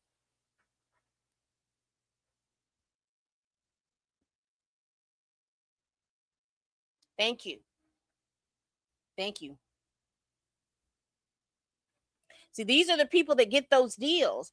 And now what's going to happen is that those deals are going to be kept under wraps. And that's fine. But I want to make sure that all artists with original screenplays, the artists that are writing these things, I want to make sure that they are getting the money that they deserve and not all of these middlemen.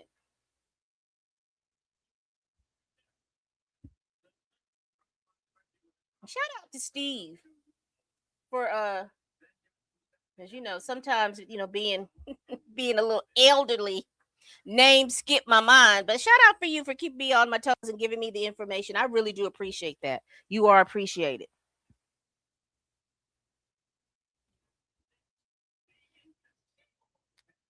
Look at Billy Crystal. And he used to be a host of the show too, back in the day.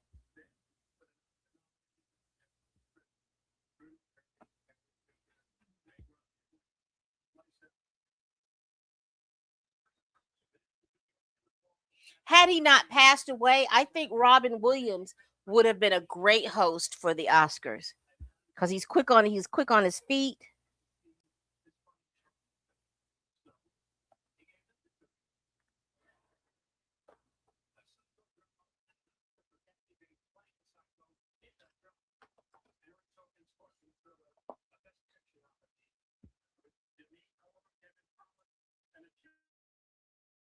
A Few Good Men, great movie.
Wow.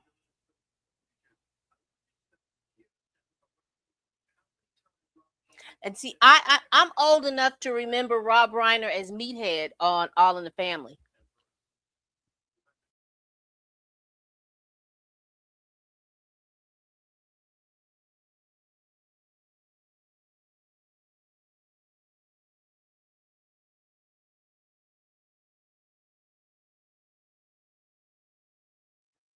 They'll find out real quick because people are not wanting to go to the movies and see a little piece of a little piece of Ninja Mutant Ninja Turtles, and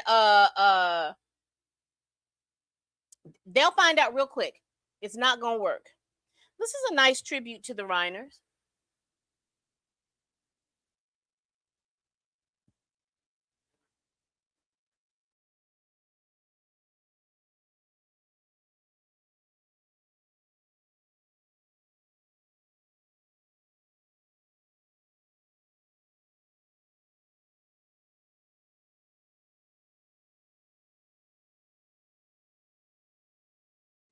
Mr. Sheed himself.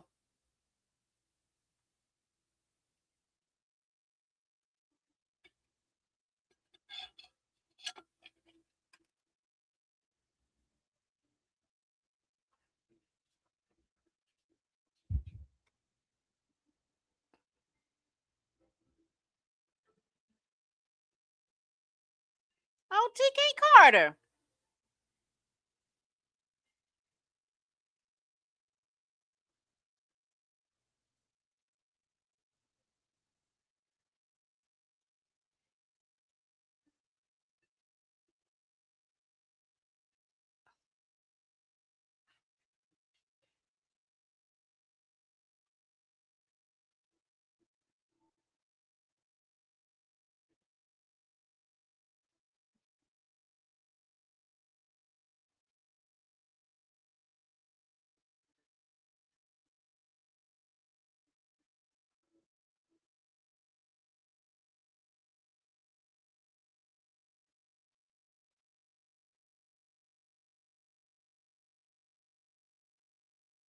In memoriam.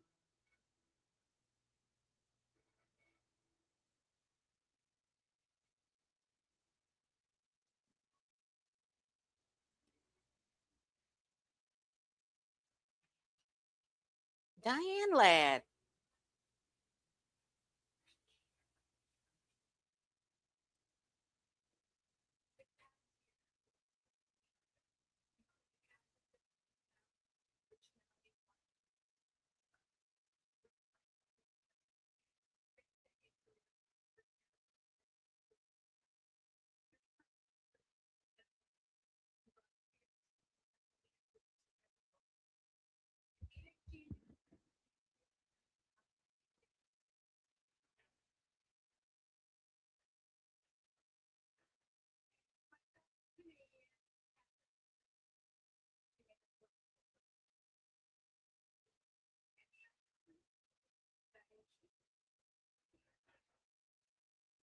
Oh yeah, I forget. She had like pneumonia. I forgot. I didn't forget, but I just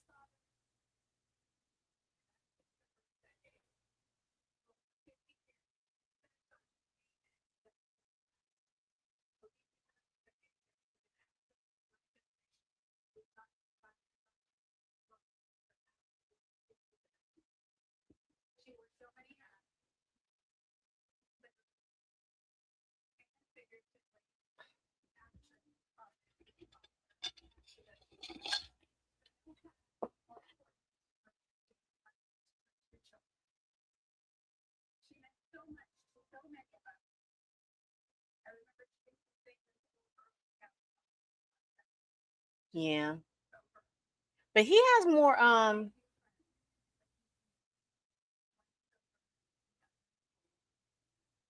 He had more mental health issues,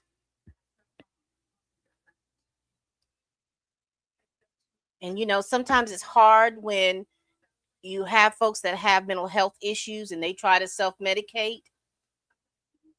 However, I'm wondering how his stint through the legal system is going to be in comparison to others who have had mental health issues. Yeah, I remember her in Beetlejuice.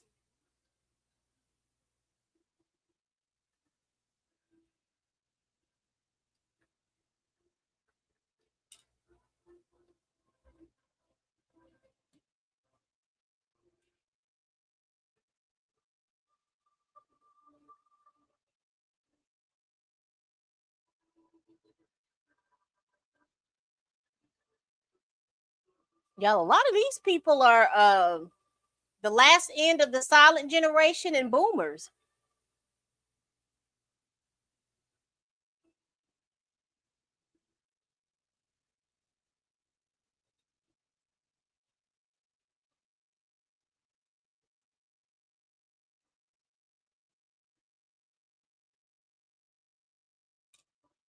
In about 10 more years, most of the people in the silent generation will be gone.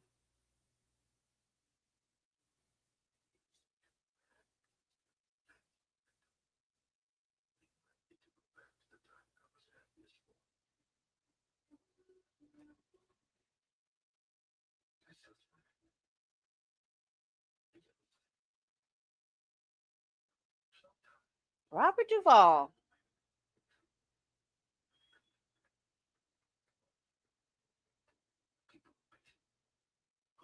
I mean, she was. I mean, Diane Keaton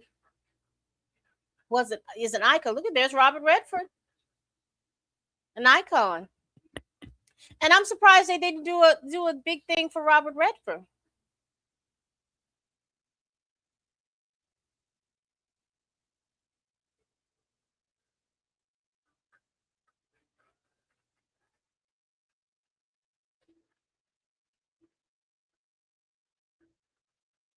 That's my same thinking.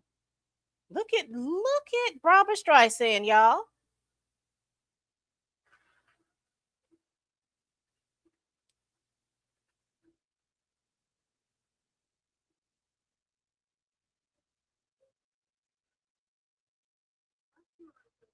Now she's one that don't come out. Seriously, y'all. She's one that doesn't come out a lot. She stays in. And why are they not telling the orchestra to stop? Oh, okay. I figured. I was surprised they had to do something for Robert Redford because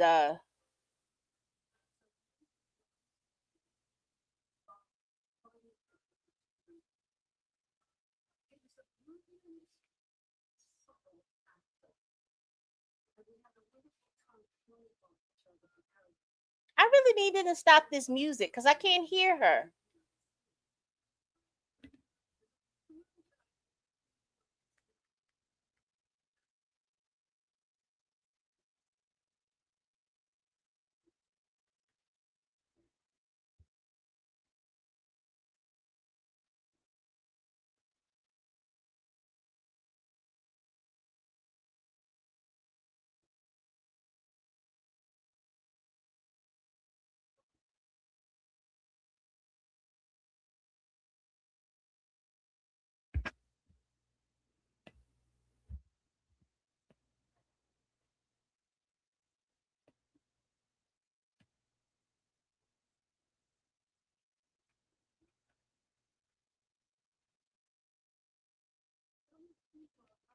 I really wish they stopped playing this music because her voice, they don't turn up her mic and her voice doesn't carry like that. They should. You can't hardly hear her.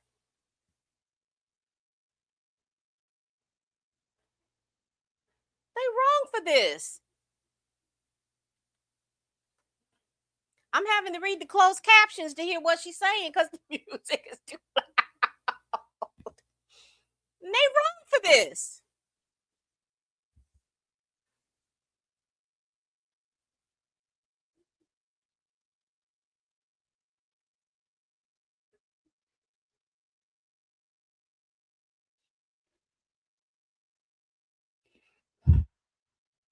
These people just do too much.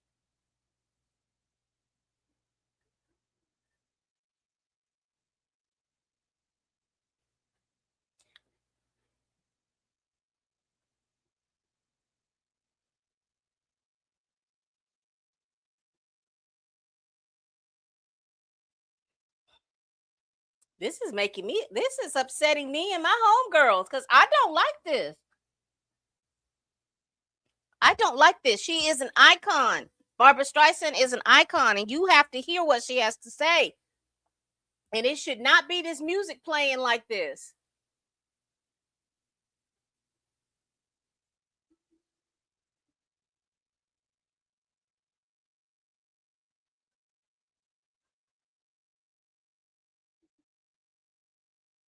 I see.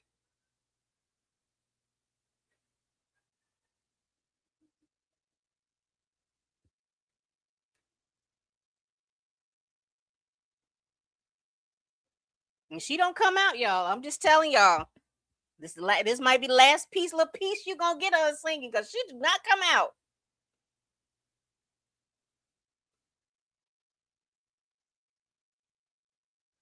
The glory of art is that it can not only survive change, it can lead it.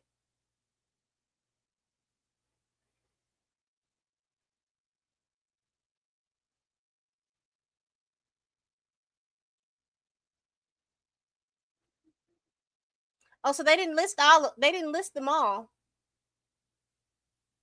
Ooh, child.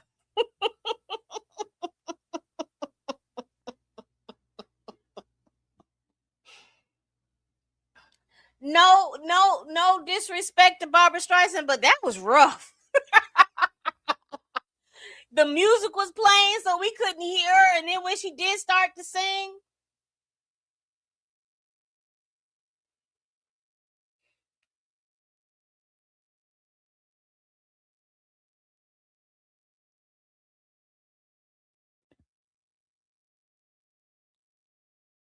that was rough, y'all. But shout out to Barbara Streisand.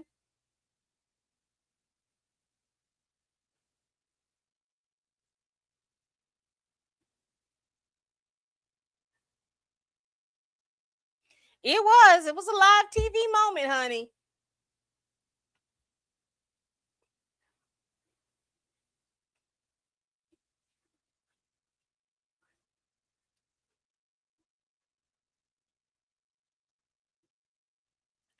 I'm just not with this. That's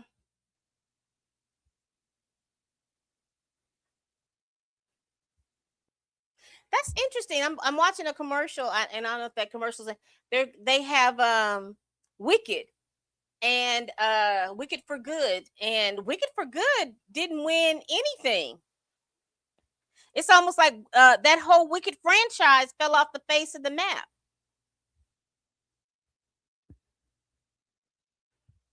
Because y'all remember this time last year during award season, Wicked was cleaning up. And even when they were nominated earlier in the award season, like Cynthia Erivo and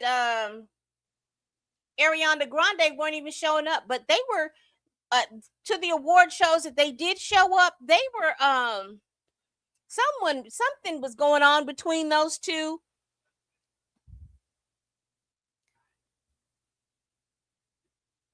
They were just acting all intertwined with each other. I don't have a better way to say it. It was just It was just weird how they were showing up on the red carpet, and then they were both losing all of this weight.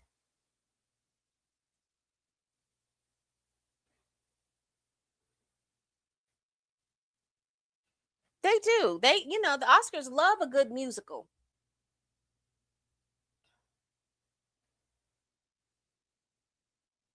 But I just think that the dynamic between Cynthia Erivo and Ariana Grande also turned a lot of people off, because whether we want to realize it or not, a lot of these award shows are politics. Because if you've been watching this thing with Timothy Chalamet and how he said something about ballet and the opera, he didn't want to have to perform in the ballet, the opera. He wanted to try to preserve filmmaking, and how the actors were turned off by that. So it's I think that a lot of folks were kind of turned, the voting community were kind of turned off by the antics of Cynthia Erivo and Ariana Grande.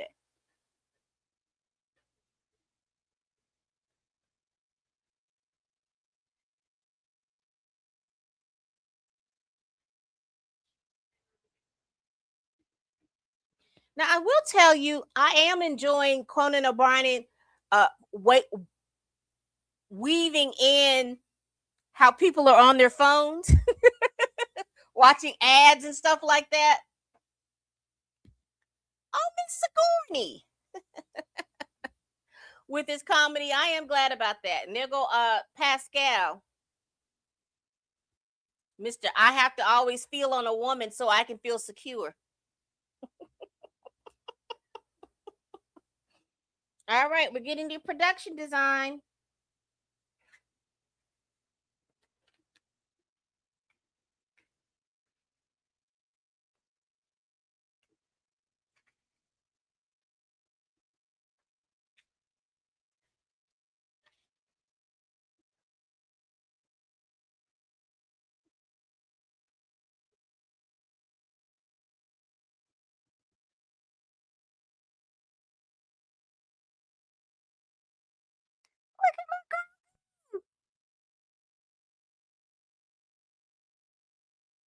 Oh, oh.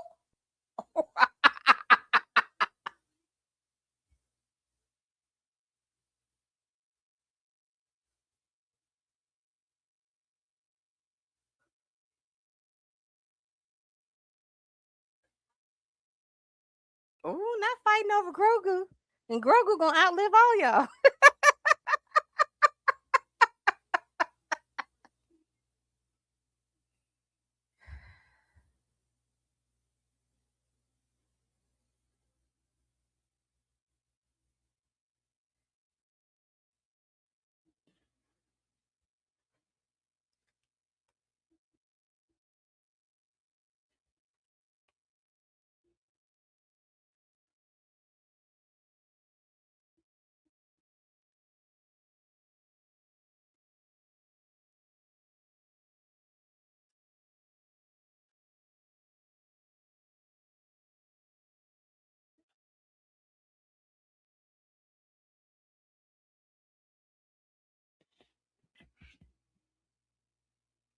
Y'all, if sinners don't win, help me pick Lauren off the floor here.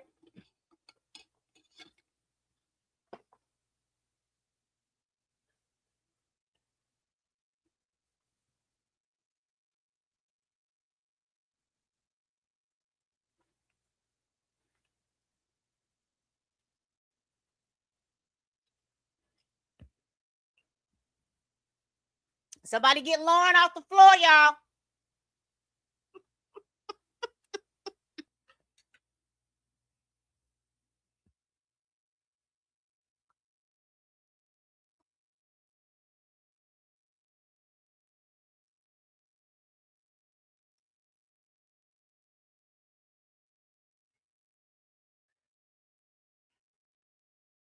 She put her stuff on the floor.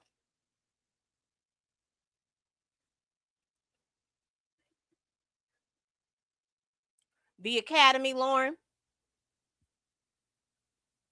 The Academy. Because, like I said, a nomination is just to say, hey, we saw it, but that doesn't mean that that's what we wanted to win.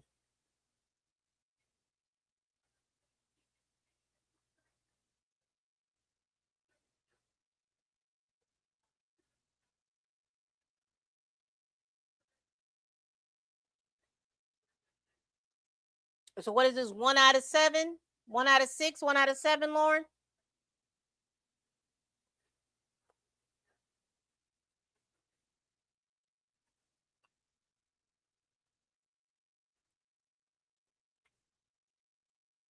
One thing that I did like with the SAG Awards is that they had a little table next to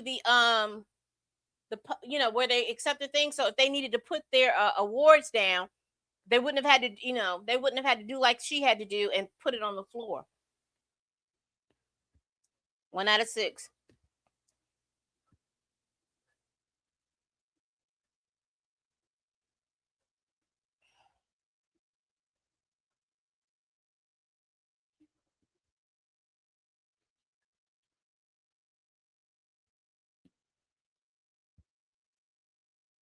All right, we in the third hour.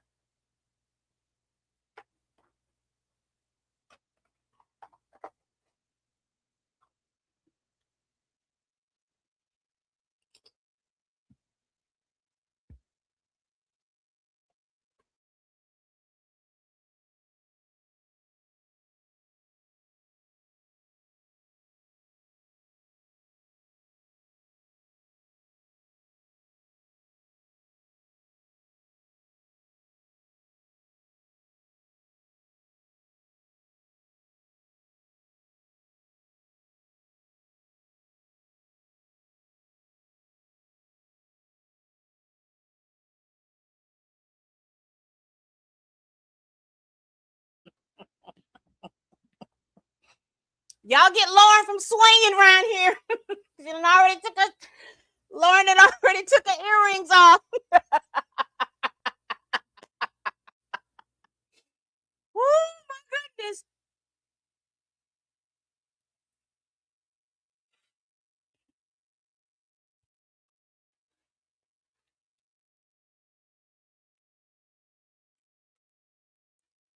Did anybody see Avatar Fire and Ice? I didn't watch it because I've never been. I watched the first one and I didn't like it. And I may be the small minority in that.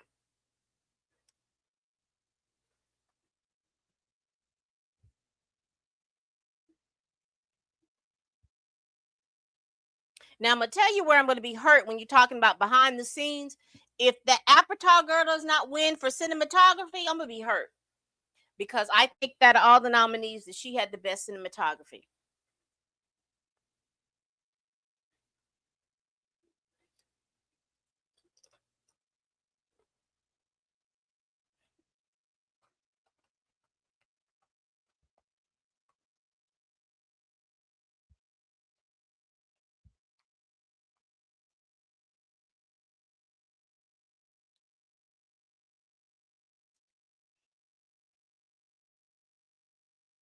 Well, I will tell you, me taking the few sips of this wine earlier in the day, I'm not as stressed because I can tell by my girl dinner, I'm not as stressed, honey. But I hope this is the last. He is, isn't he? Okay.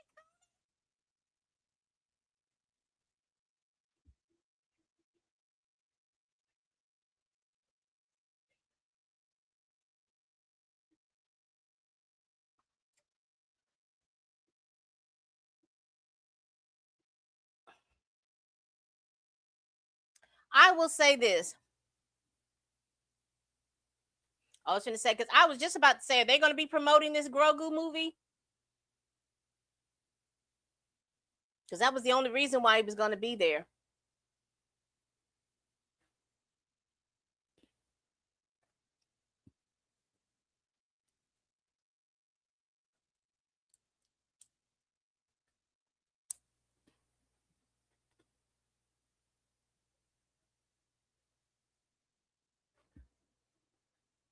Of course.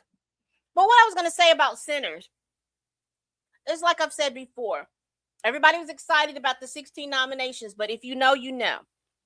And what I mean by that is that a lot of times people have low expectations for movies that have black directors, black writers, predominantly black cast. They have low expectations for those things. And again, like I said, when I was alluding to that Variety article, that was the way the wind was blowing in regards to that. Sorry, y'all. Just had to prop myself up. And so when that article came out, and I think it was like the first week or something like that, and they made like $60 million, and they were like, "Oh my gosh, they're not going to make this record." But then other movies were coming out and that had 60, 70, $80 million budgets, and they didn't even make $2 to $3 million that first weekend. Again, I think the writing was on the wall.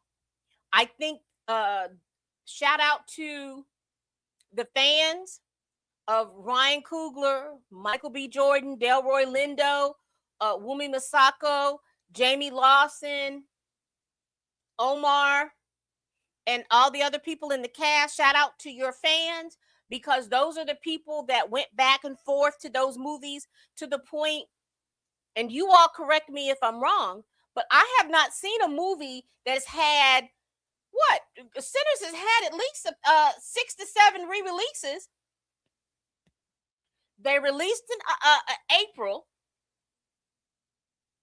and then they had a re-release in June, a re-release in July, I believe. I know they had a re-release during the Halloween season. They had a re-release at the top of the I think it was December or January. They had a re-release going into the award season.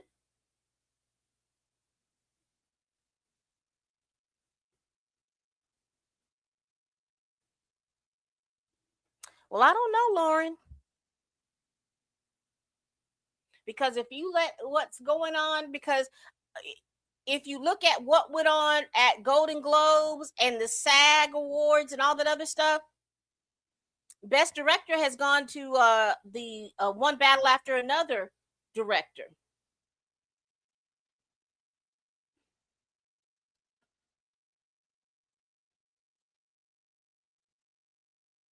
But I'll finish my little thing. It's what I'm seeing with this award season. They're going to nominate you because they felt like they were pushed in a corner. So why don't we nominate them for all of this and say, oh, they were the most nominated? But that doesn't mean that they were going to be the folks with the most Academy Awards.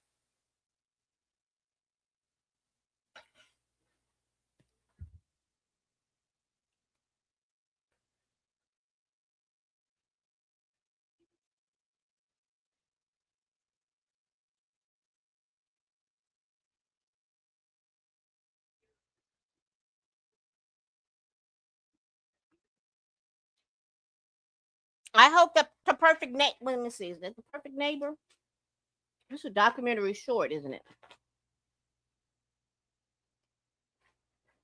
And I'm so old school, y'all. Everything is written down.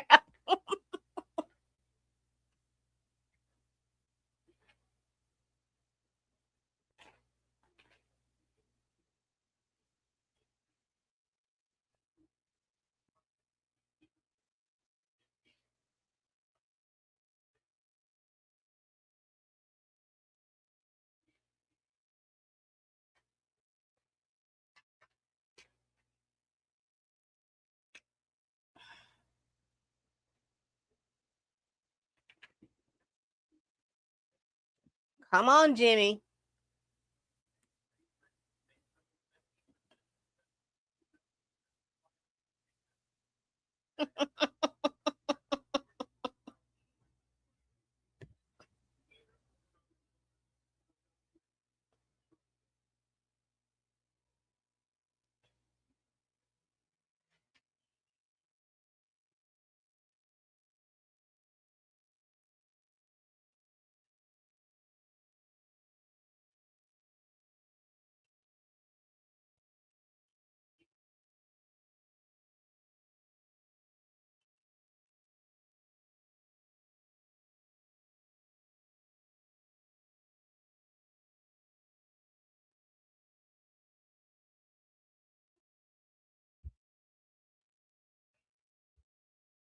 No dog in this fight.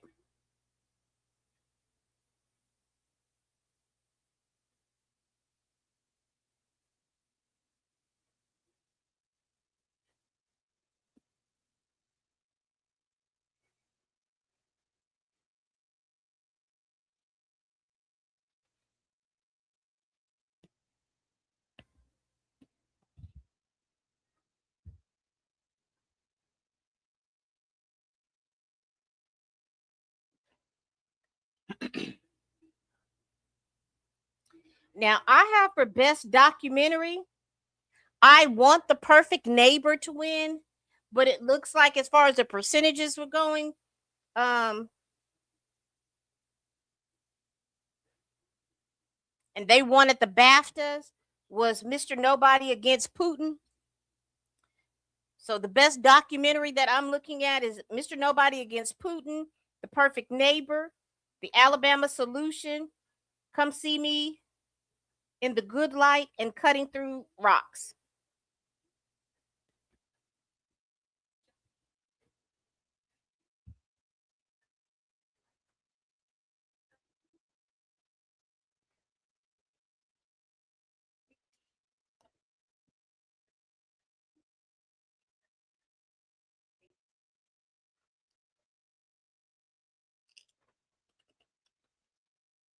Okay, red dress.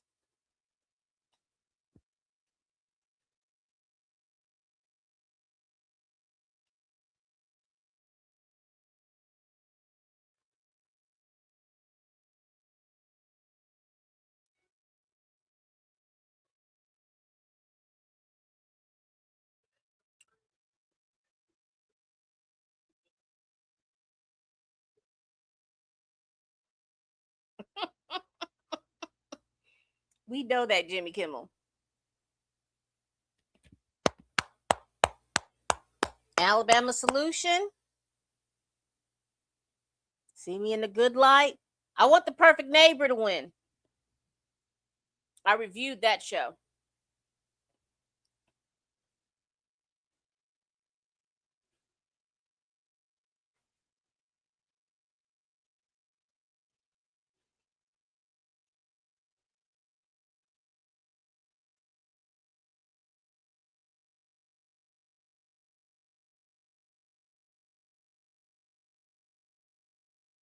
Come on, Perfect Neighbor.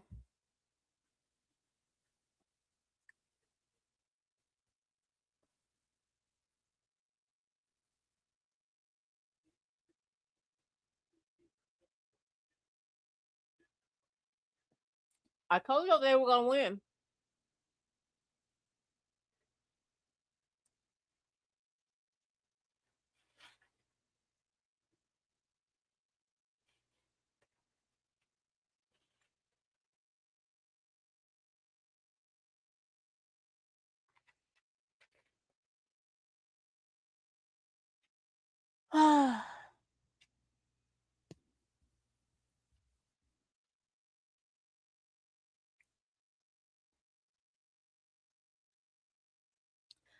At least we got the NAACP, y'all.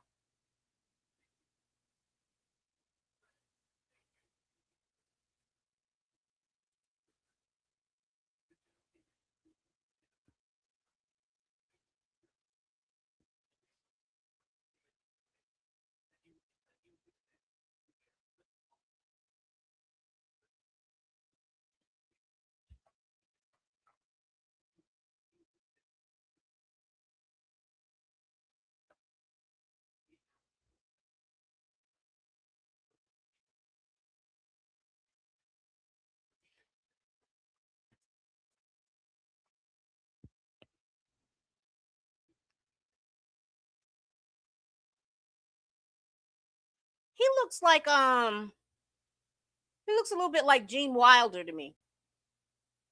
And somebody else, I just can't place it.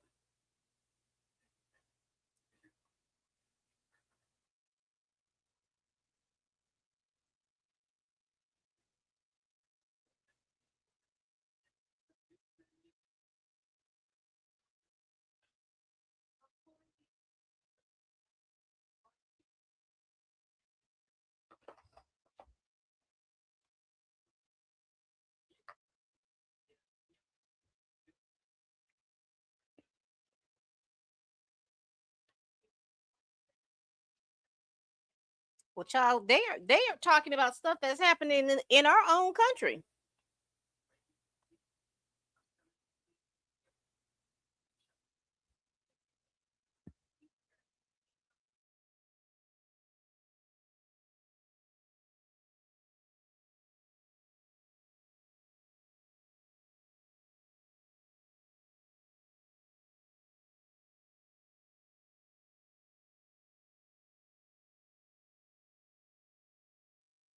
Me too, child.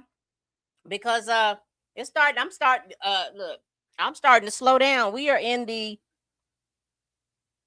where I'm at. I'm in Central Standard Time, so we are halfway through the second hour. What is this? Third hour? We started 7 o'clock p.m. Eastern Standard Time.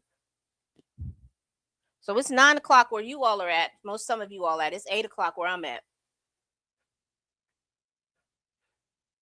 And I'm starting to wind down. And we hadn't even touched. Let me tell you what we haven't touched yet. We haven't touched best song, best soundtrack, best cinematography,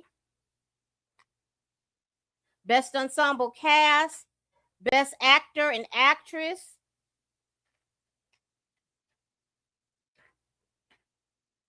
best director. So those are ones that we have that we're waiting on patiently. So I guess that's going to be the last hour. Because I bet you when we come back, we're going to get um the people from K-pop Demon Slayer to do the Golden Song.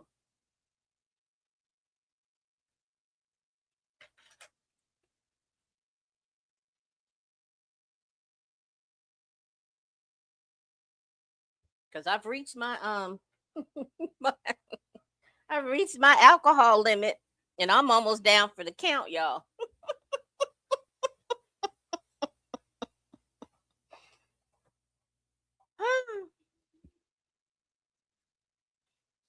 I think they're only going to do two. I think it's supposed to be the K-pop Demon Slayers and Sinners.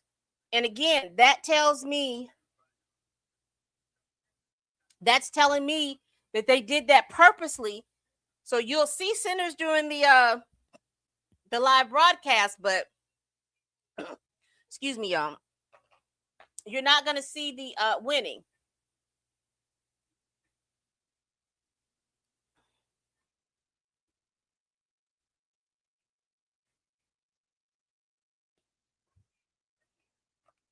And just a little fact: Paul Thomas Anderson is married to Maya Rudolph, who is Minnie Riperton's daughter.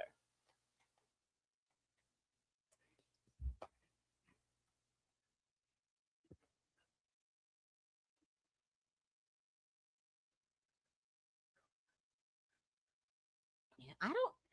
Now it's my understanding they weren't going to do all the songs; they were just going to do two songs. But if they do the other songs like they've done before, they did like a montage of the songs before. Well, the last one that I watched, they would do a montage of all the songs. Like two at a time, two an hour.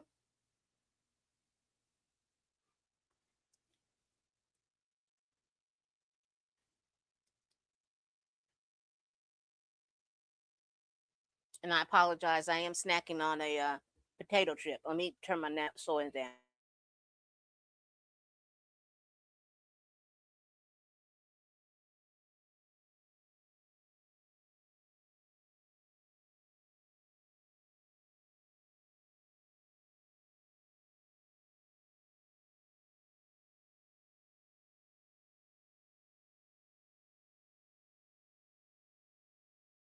If you hadn't said a word,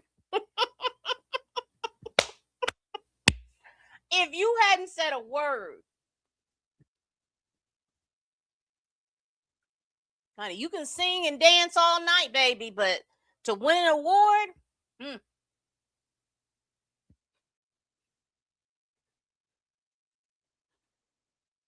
And this is what's interesting to me, because F1, as far as the actors are concerned, none of them are nominated, but Damson Idris is hanging in there, boy. He is there.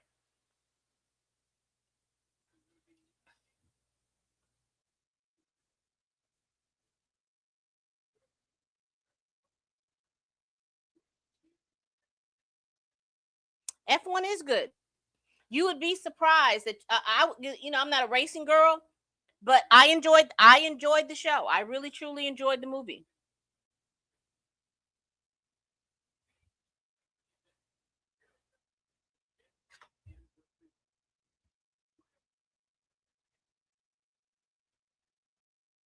Oh, that's his girlfriend. Oops.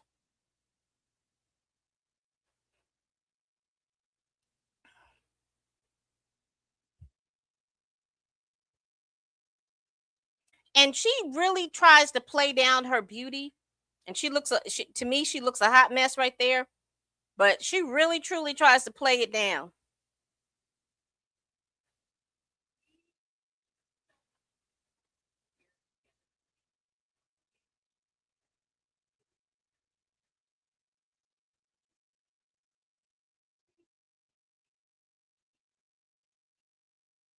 And the McCarthy girl has lost a lot of weight. Shout out to her.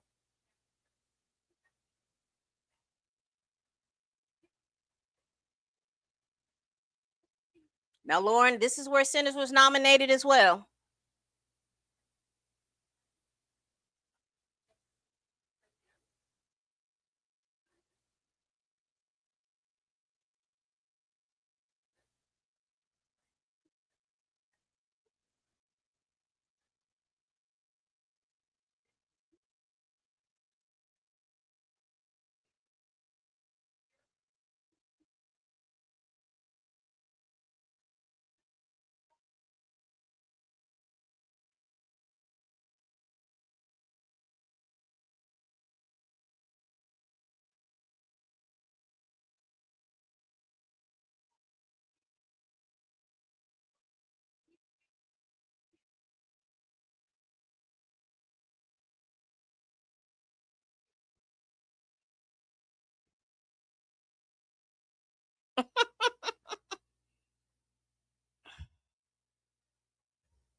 Way too long. Way too long.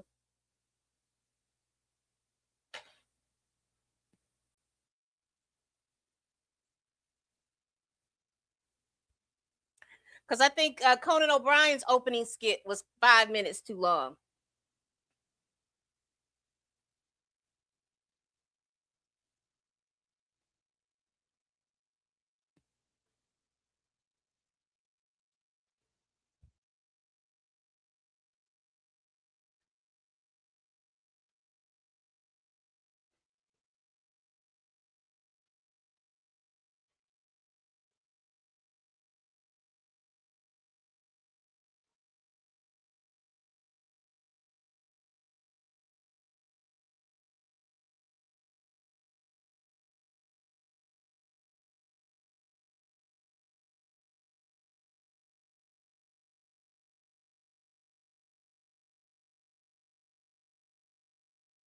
Now I think Sinners wins here.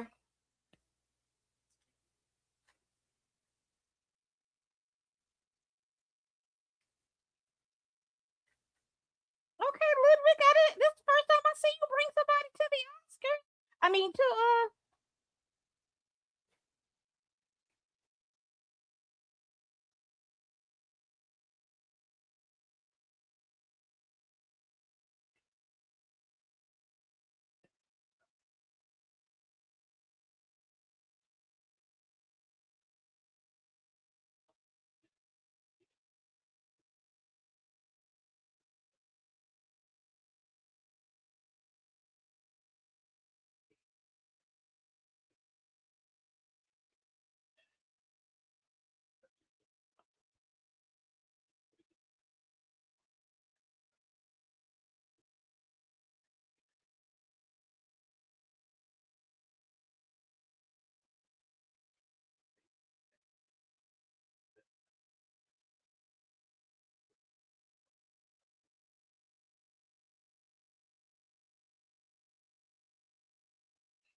all right, Lauren, you still keeping score?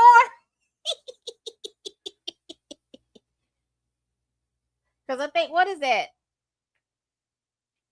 Two.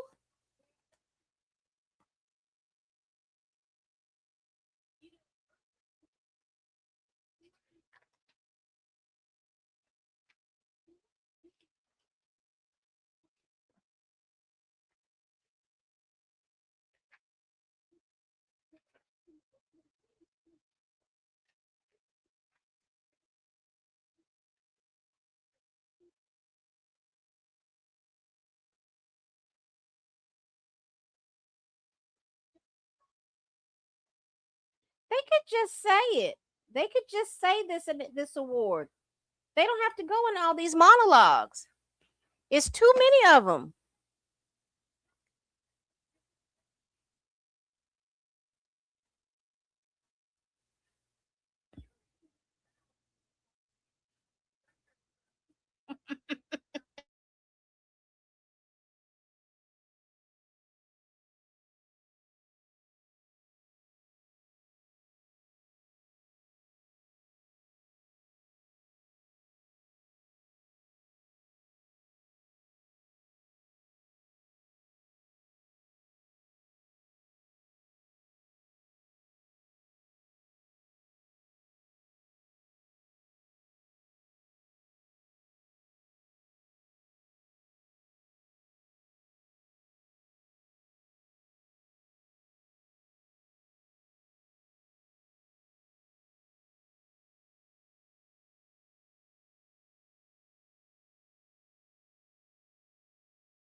And I'm just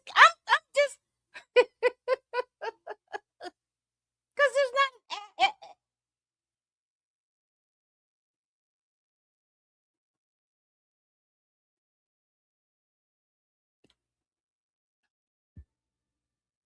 Damson Idris, I'm telling you, is repping for F1. You hear me?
They are really pushing.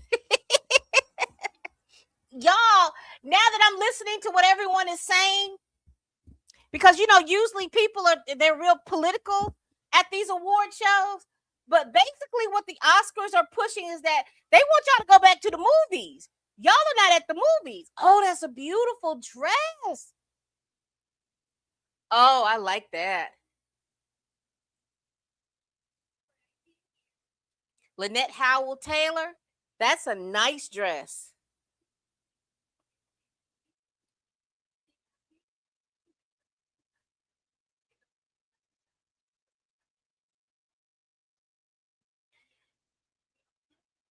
So this is y'all, this is a huge advertisement for y'all to get back into the movies. Now that little skit with the guy from Netflix makes a lot of sense. Because they were basically saying that you're the one that ruined the of folks going to the movies. Because it's to the point now to get people to go to the movies. The popcorn bags and well, the popcorn vessels that they have that come out every for every movie, they're pushing those promotions heavy. Because I just saw the Devil Wear Prada popcorn. It's a purse. It looks like a Hermes bag. So that is the popcorn what do they call those?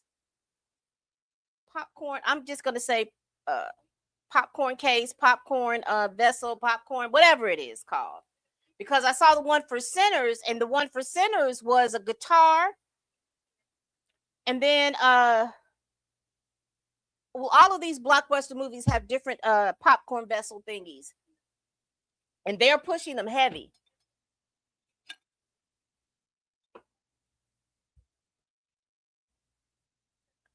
And like I said, this Oscar award show, they're not talking about politics or anything like that. They are trying to get y'all tails back to the movies.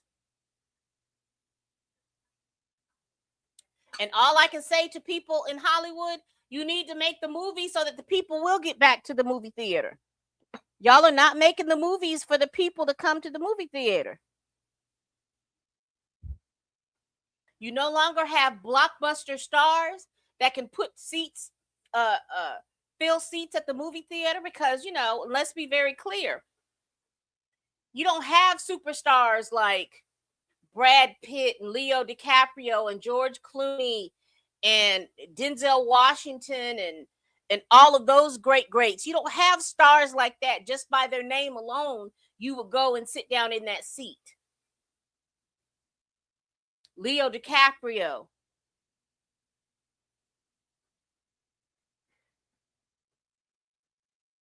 And I think this is why they're really trying to push the Timothy Chalamet, as far as pushing him to be that blockbuster star. So whatever he's in, you all will go push to see him.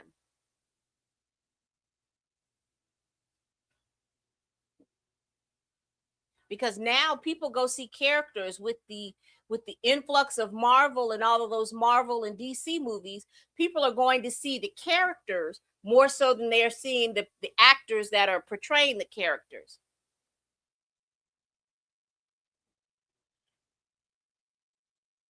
Because when you think about a Chris Evans, you think about Captain America. When you think about Robert Downey Jr., you think about Iron Man.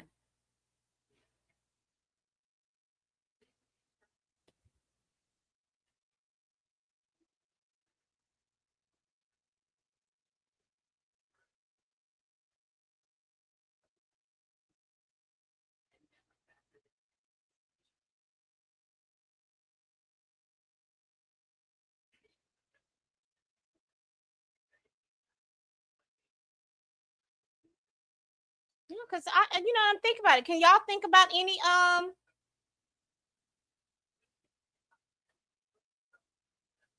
what current movie star has the cachet just by their name alone, that they could put seats, they could bring people to the theater just by the name alone? Because there was a period of time when, like I said, it didn't matter what they were acting in. It was just the fact that of the actor. the movie star, and people will go just to see the movie. But I have not seen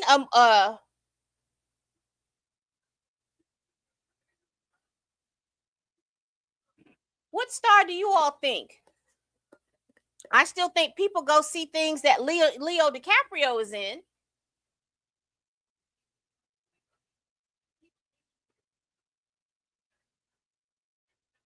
Because let's face it, Denzel has pretty much aged out of that. Because even the action films that he's in, he's pretty much aged out of that. I think Tom Cruise's cachet is waning because he's just been doing these Mission Impossible movies and doing his own stunts and things like that. But what star do you all have that's current right now, that's still acting right now, that has the ability to put butts in the movie theater seats?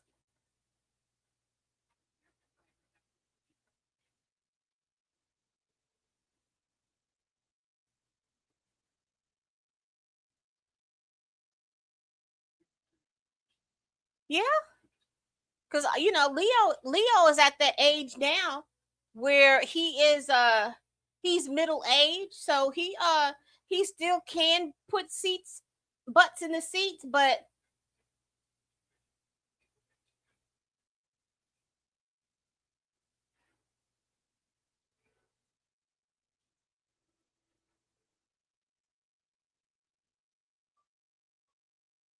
because even when you think about Michael B. Jordan, he's had several films out, but mostly when he is in an ensemble cast, can he bring, the cast itself brings butts to the seat.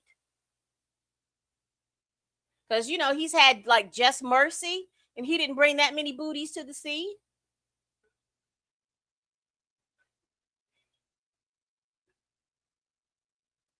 What was that thing about something about Jordan? The Diary of Jordan or something like that he did. He didn't bring that many booties to the seat.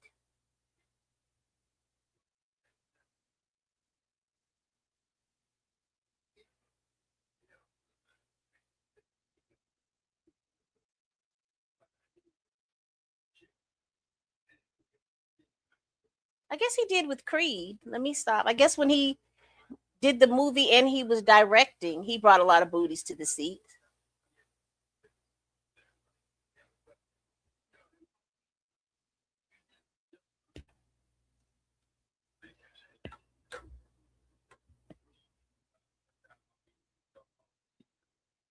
Okay.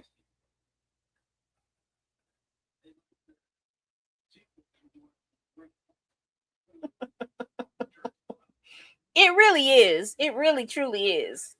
It is a fashion show at the end of the day.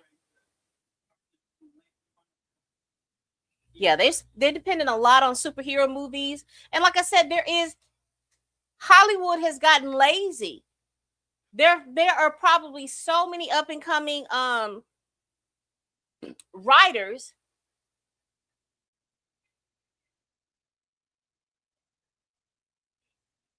but they'd rather do a remake or a superhero film. And they rather do a superhero film simply because the IP itself makes money in different forms, from the film, from the comic books, from uh it being replayed on Disney Plus or wherever it is.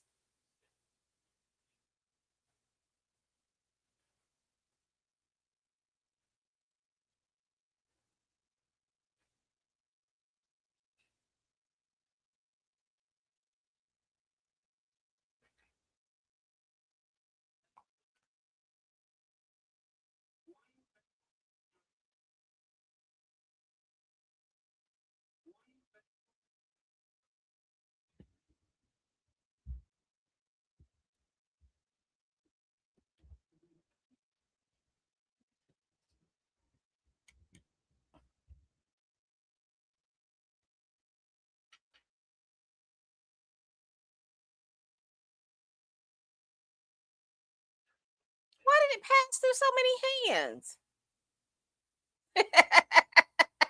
2 of 9. Okay.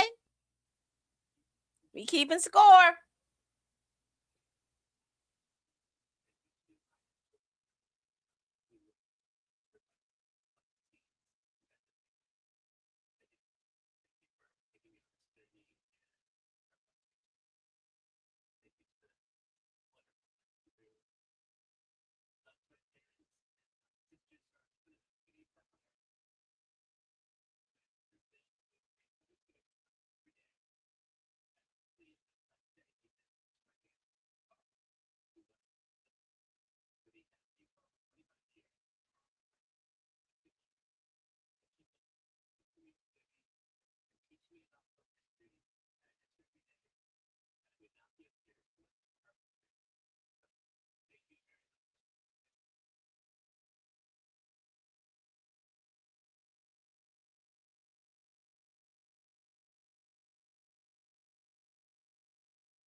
Oh,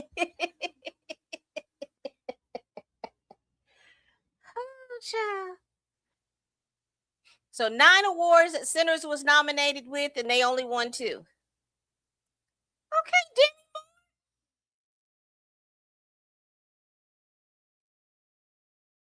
I really hadn't seen her since her and Ashton Kutcher broke up. And I know that's been a long time because he's been with what is it, Mila Kunis forever.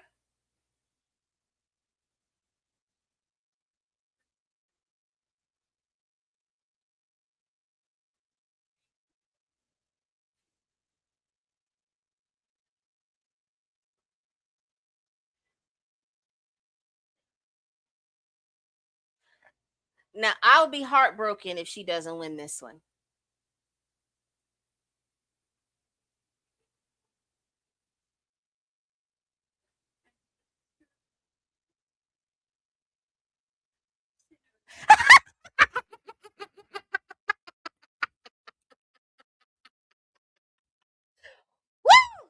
Because I was gonna be heartbroken because I am so sorry. Her cinematography was absolutely great. I was gonna be heartbroken if she didn't win because that's who I had put forth to win.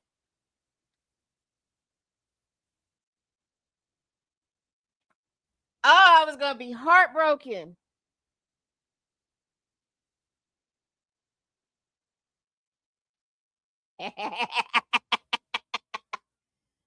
You better get your award, girl.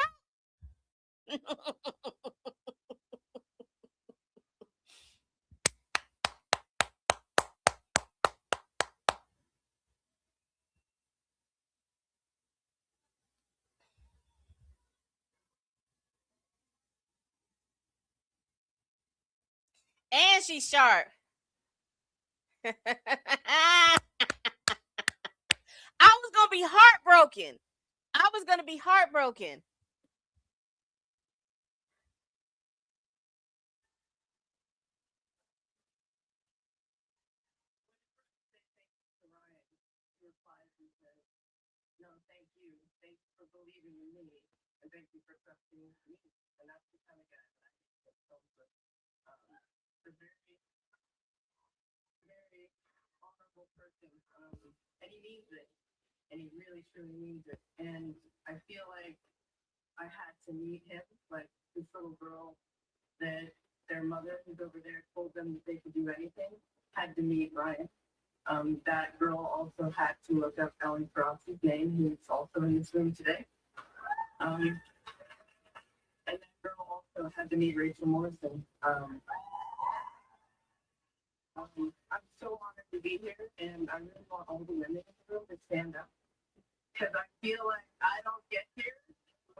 Oh, she gonna make me cry.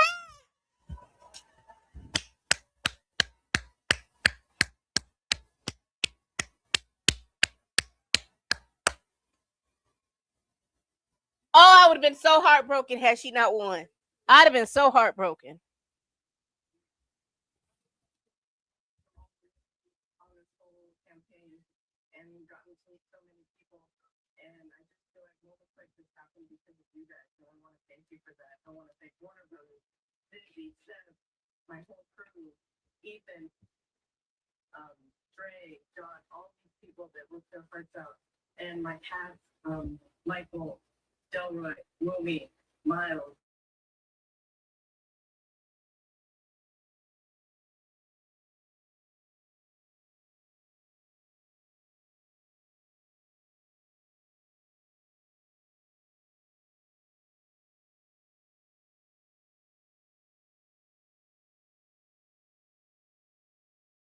Sorry about that, y'all.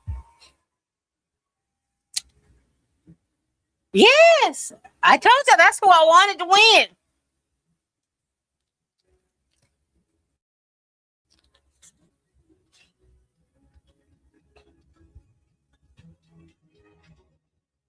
So the only one from the behind, well, not the only one, but from the behind the scenes, like Ruth didn't win this year.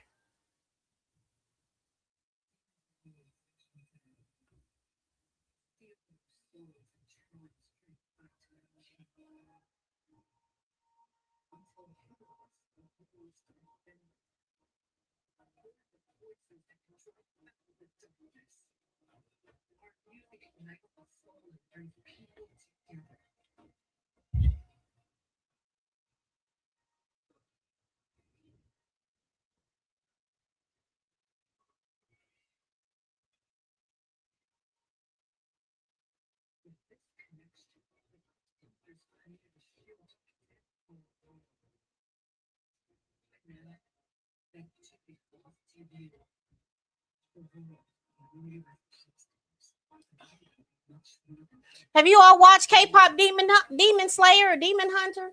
I hadn't watched it yet. I may watch it this evening. Let me see what time it is. So I don't want to make no promises I know I'm not gonna keep.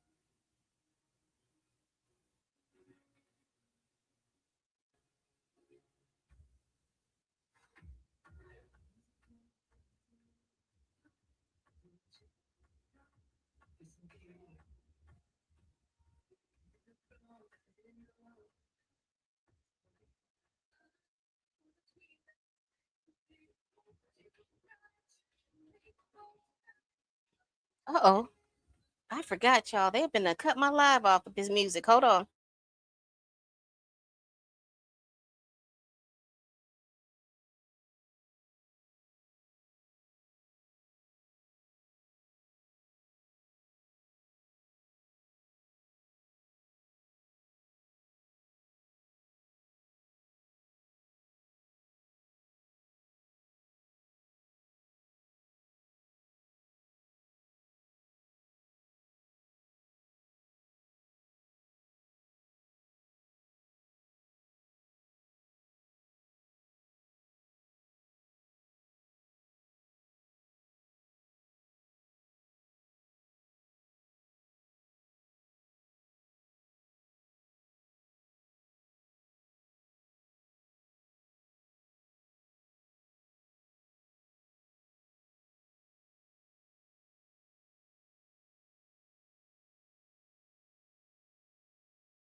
They had a lot of crowd participation. Steve, this is more of a. I'm gonna tell you, this song was more for tweens. This was more for tweens. I think more, a lot of people love the K-pop song.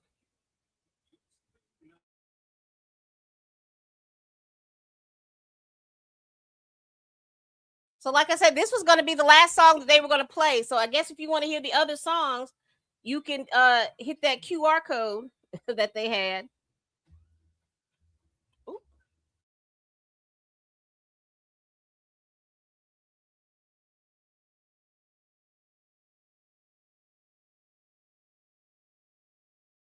Child, they're going to be making me take all that little extra music out. It's not. So let me find that real quick.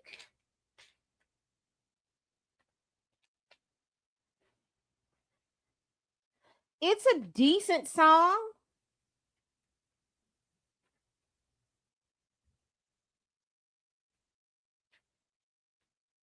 And that decent song has won at the Golden Globes, the Critic Choice Awards, and it won someplace else too.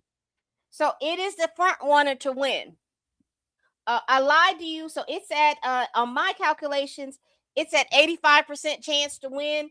And then I lied to you, is at a 10% chance to win, followed by Train Dreams at 3%, Dear Me from Relentless at 1%, and Sweet Dreams of Joy at 1%. Now, I'm dropping too much stuff. Hold on.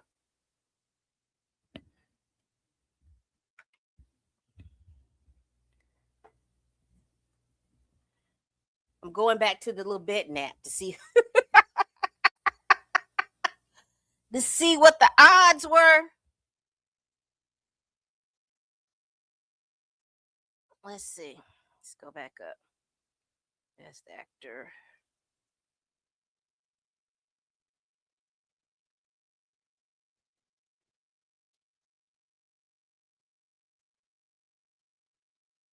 So Oscars for Best Music Original Score, they have Golden at 90%, and I lied to you at 11%. So,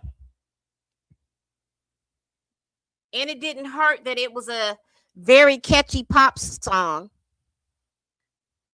It re- the song itself doesn't remind me. The song itself doesn't remind me of this, but but the year that 3 6 Mafia won, it was a catchy song that they could play on the radio.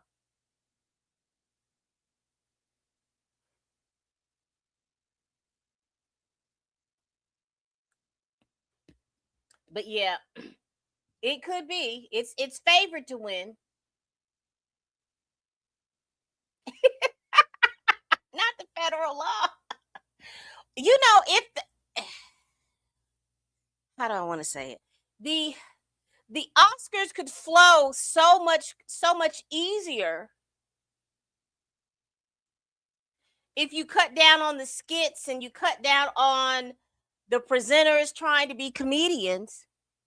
And you could have, because like at the first hour, instead of that long skit by Conan O'Brien, they could have played one of the songs.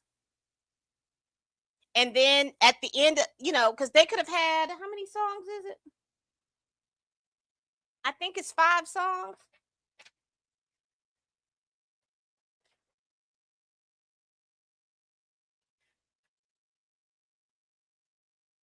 Yeah, they could have done 3 the first hour, 2 this hour, 2 the first hour, 2 the second hour, and 1 the third hour, because we're in the third hour, up until it was time to win.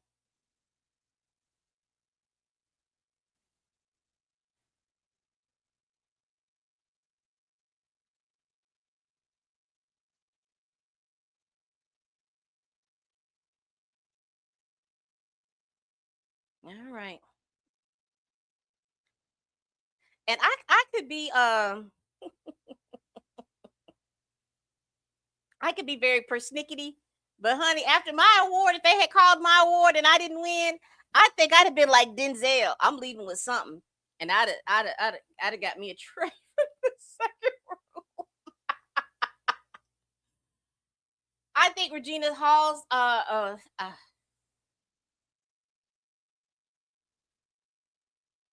I think Regina Hall's character in there was so underrated.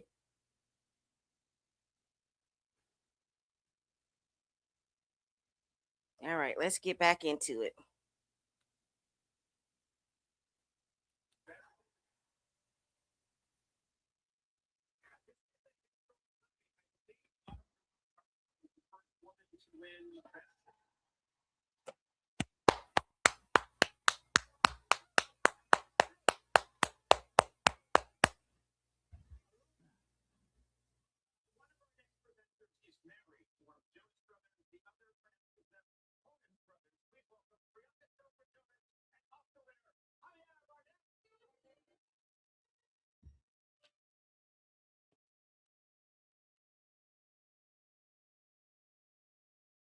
Boy, she is putting a lot of switch in that walk, child.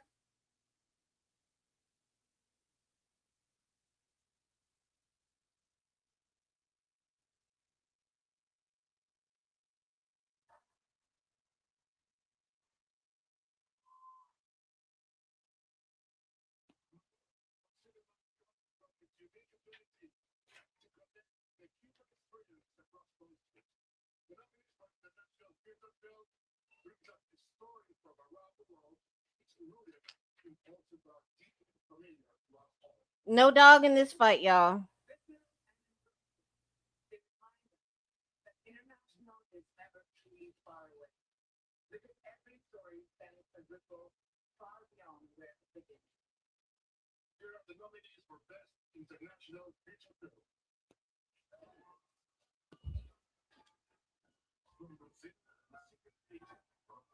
That's the front runner, I think.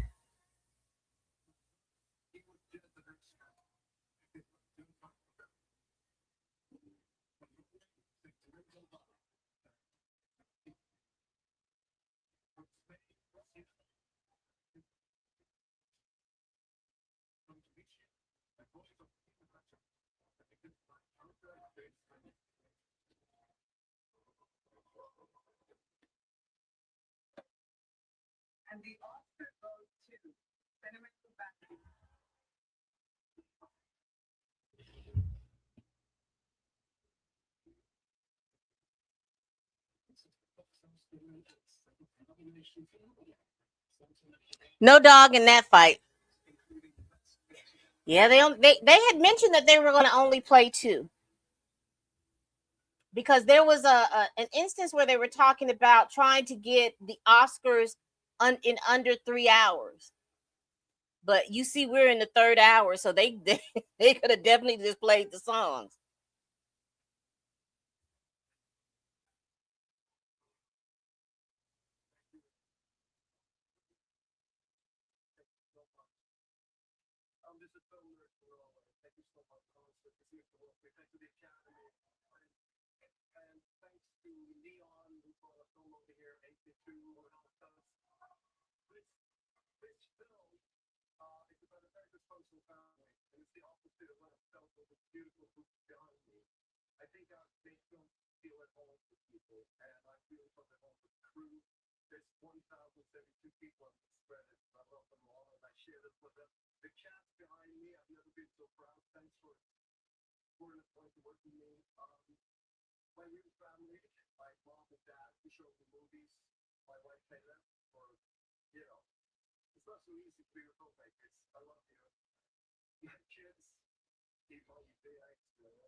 Congratulations to you all. That dress in the back that's white, that's a beautiful, if it was a wedding dress. And look at the jewels around her neck. Her hair is pulled back.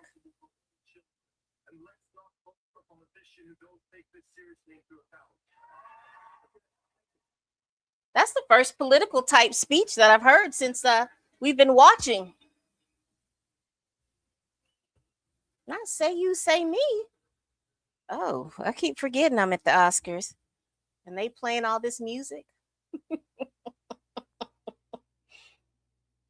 Monetization is shot.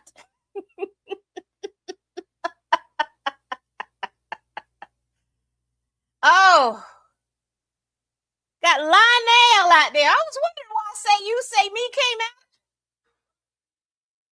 Who is he? Who is he introducing?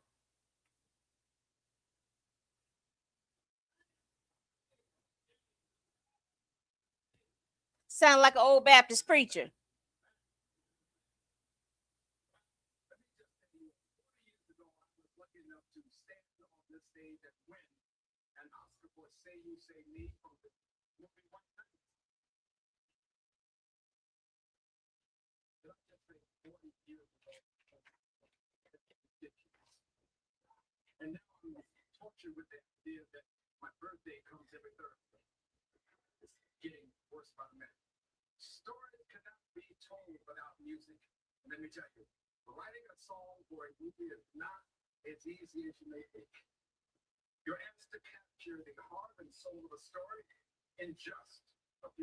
I will tell y'all this. Whoever was the surgeon that did the work on Lionel,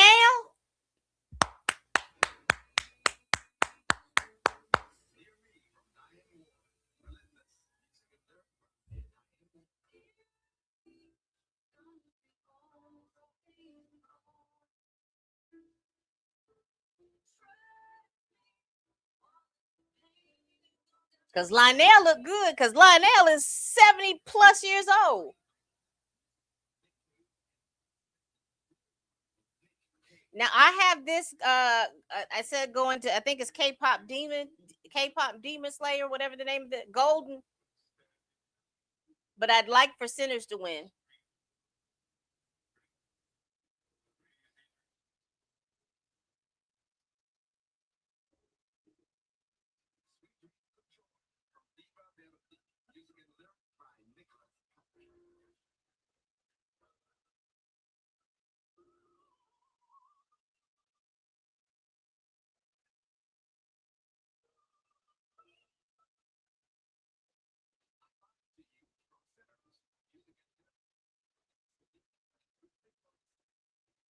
Lionel, ooh, ooh.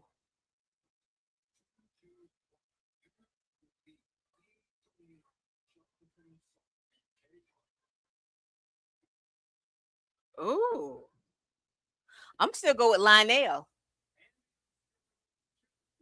because they had he did they had him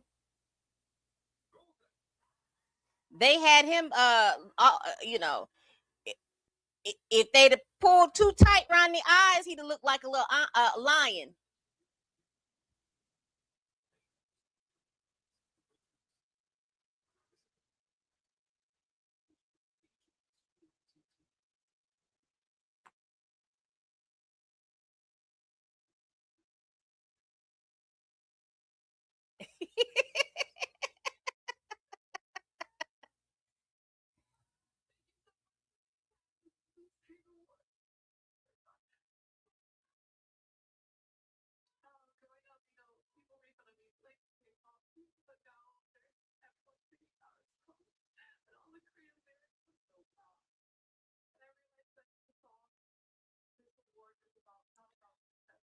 And black folks, I want y'all to be very careful, because K-pop is basically R&B sung by Koreans.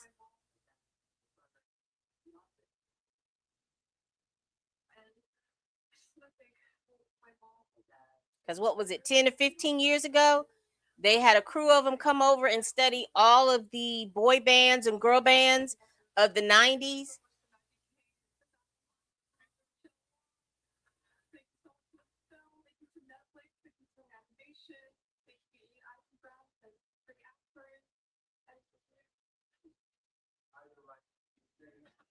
Oh,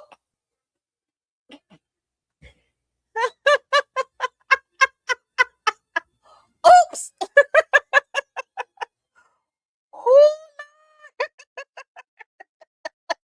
Ah, baby, they had not played.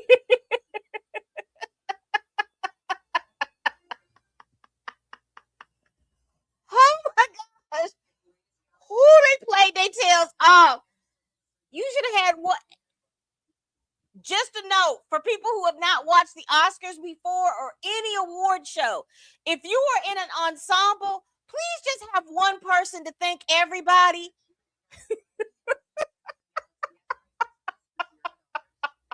Because they played their tails right on off. Ooh, child.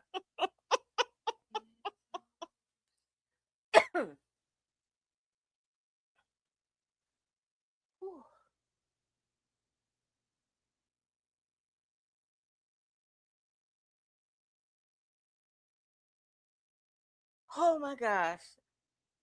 And I'm sorry. I didn't mean this. I didn't mean to. I just I wasn't expecting how they just cut. He didn't even get 3 or 4 words out. He should have gave her the paper. Oh my gosh.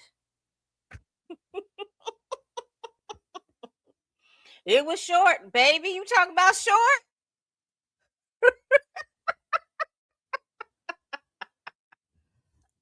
I am so sorry, y'all. I just was not expecting them to play his tail off like they did. They were wrong for that. Okay, that looks better. They were wrong for that.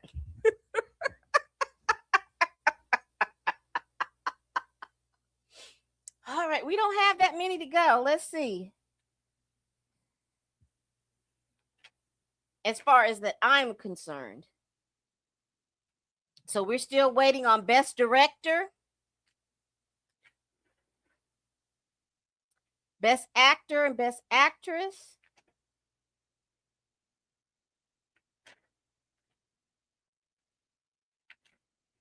And Best Ensemble.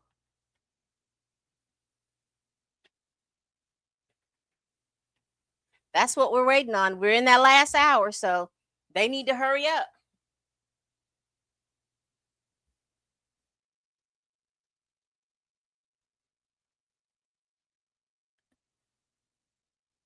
No, this is the 4th hour for me. They did 6 o'clock, 7 o'clock, 8 o'clock, and now we're in 9 o'clock. Oh, they could do.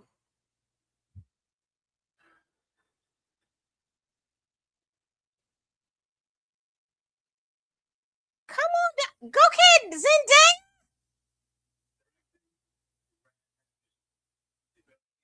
Oh, that dress is gorgeous, Zendaya.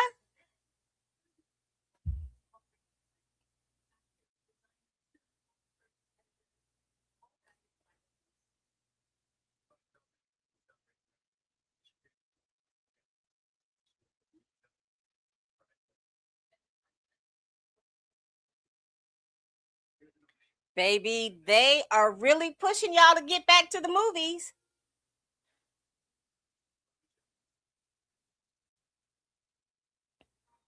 Now, all sentiment, Paul Thomas Anderson is set to win this.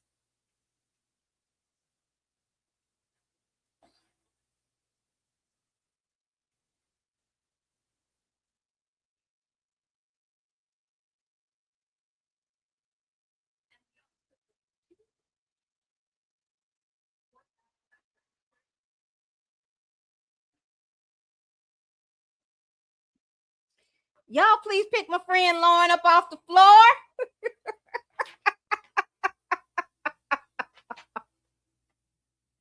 Because he's won the Directors Guild Award, he's won the BAFTA, he's won the Critics' Choice, and he won the Golden Globe. And you let me tell it, this was supposed to be the movie with the breakout. You understand what I'm saying? Sinners wasn't supposed to be, in other words, they were believing that Sinners wasn't supposed to compete where they did not compare.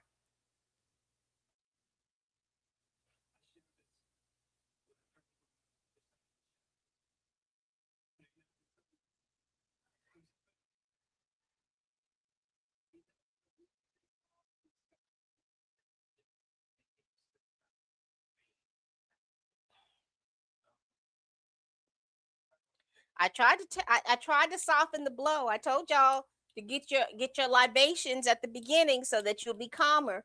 Because again, they were not expecting Sinners to do what they needed to do. You know who they thought that his only competition was going to be? Chloe Zhao.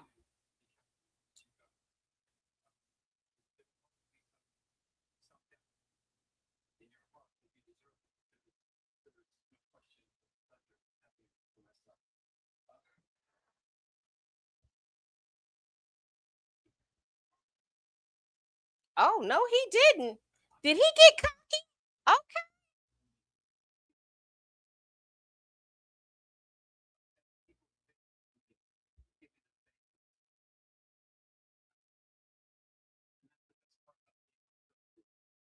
You know, that is the best point. But like I said, he has been favored since the Golden Globes. He has been favored since the Golden Globes.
Oh God, here we go. It's that Timothy Chalamet thingy.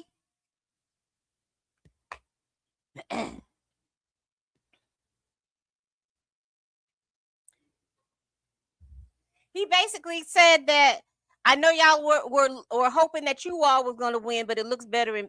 I'm paraphrasing. It's better with me, child. He did something a little snarky.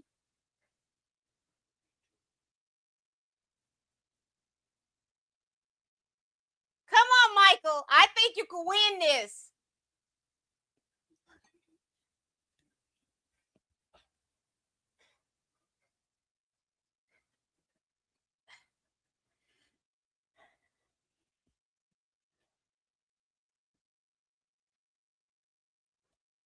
Come on, Michael. I think you can win this. I think you can win this.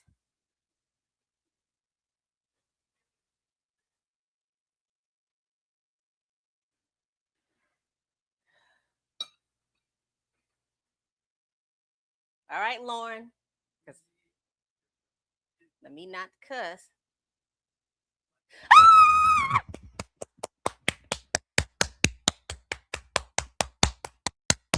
Sorry, y'all. Yes, absolutely, absolutely, absolutely.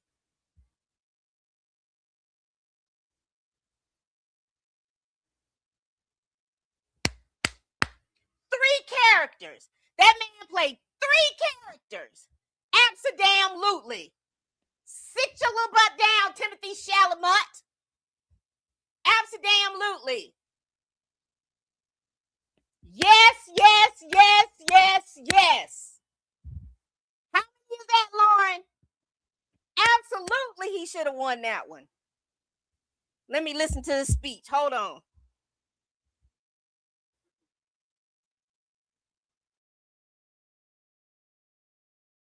All the time.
my team, Phil Son, Greg Stewart, Liz McGowan, man,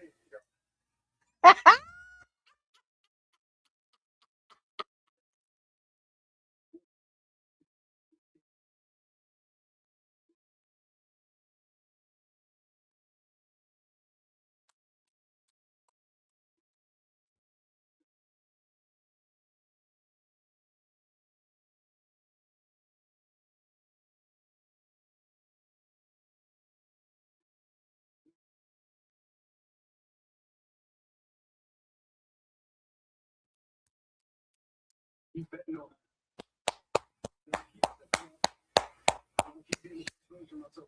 Go ahead, baby. You won. Absolutely. Support singers. She went to see the movie once, twice, 3, 4, 5 times. Thank you. Because you guys made this movie what it is. I love it. I love it.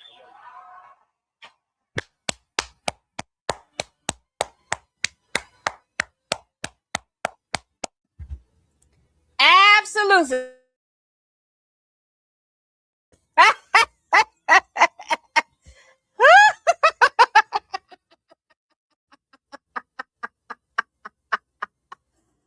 Woo! The winner takes it. Woo! That boy is serious. Oh my goodness. Who is that? Is it Zendaya? Okay. I'm sorry, y'all.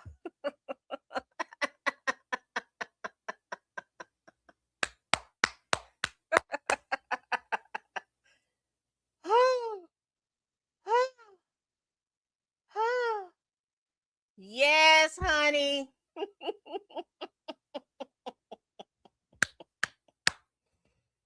Whew. Y'all just do not know how I wanted that man to win. Because everybody was Timothy Chalamet this, Timothy Chalamet that. Oh, he's supposed to win because he acted in so many scenes in Marty Supreme. Michael B. Jordan was part of an ensemble cast. He really didn't stand out. That man played 3 characters separate from each other. Everyone who went to go see that movie understood and saw that. No downplay to Timothy Chalamet, Ethan Hawke, and all the people that Leonardo DiCaprio and all of them. But you know, actors, especially an actor's actor, looks at that and they're like, damn. And we saw it at the SAG Awards. They understood what was going on. The powers that be that were wanting one battle after another to be the big dog,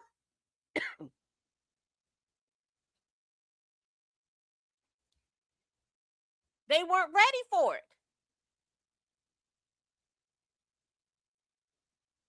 Even his peers understood the feat that he had done. This man he played twins who were distinctly different from each other, even somewheres in their looks.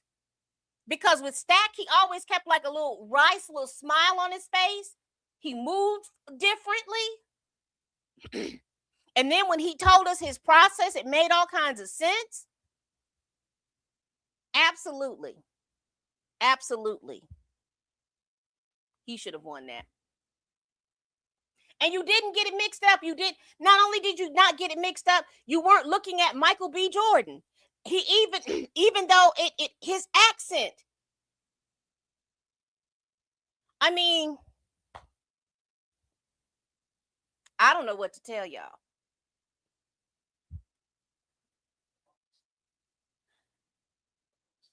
And for those of y'all that don't agree, that's y'all business.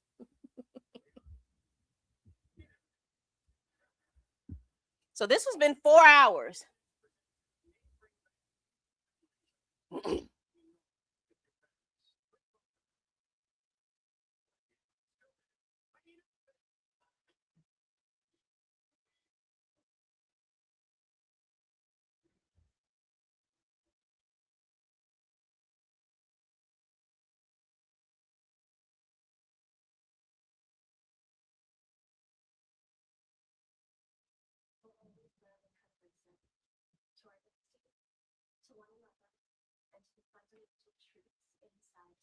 Look at the pleating on the front of that dress. Do you all see that? And then she has a bejeweled strap.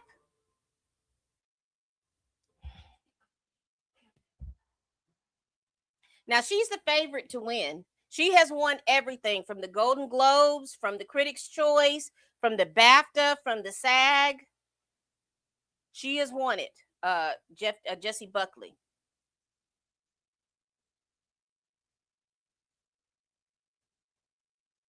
I'm confused how she got in there.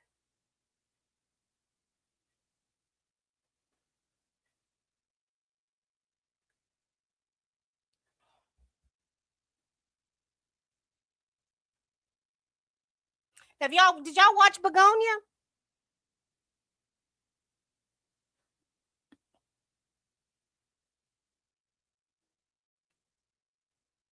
Because that was great. If it's because Jessie is set to win, but if anybody else win it, girl, stop, girl, stop, girl, stop. And I say that with all sincerity, girl, stop. You knew you were gonna win. You have won everything else.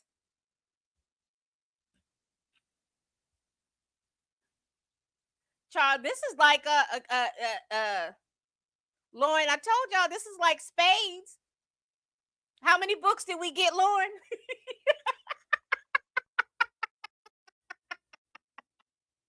And this man is the. Well, let me read this. I'm sorry.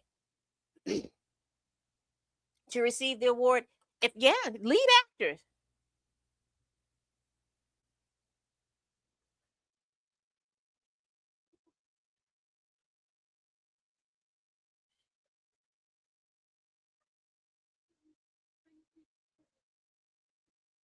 As long as she doesn't say anything snarky about her fellow nominees.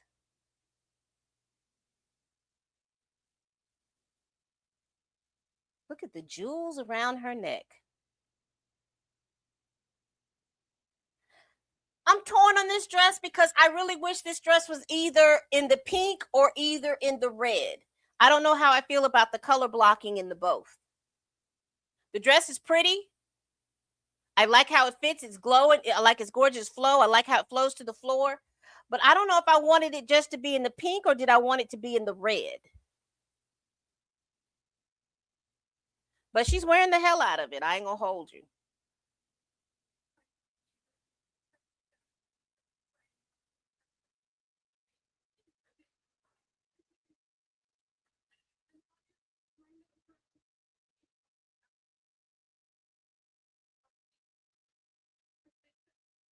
Not dreaming of milk.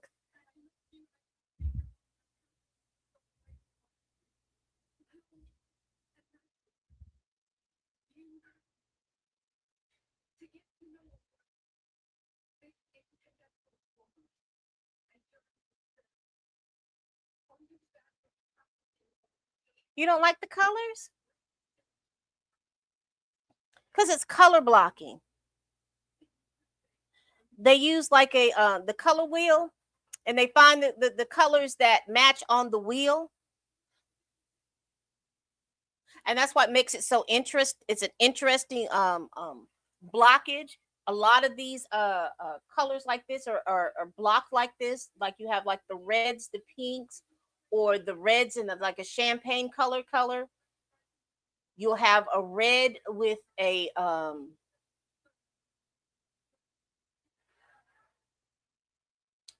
I'm trying to think of the other light color that they usually match it with. But yeah, that's what's going on here.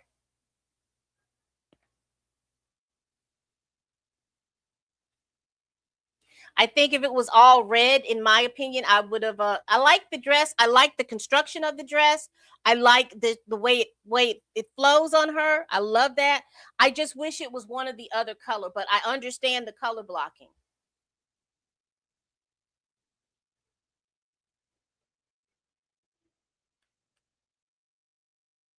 Obi-Wan.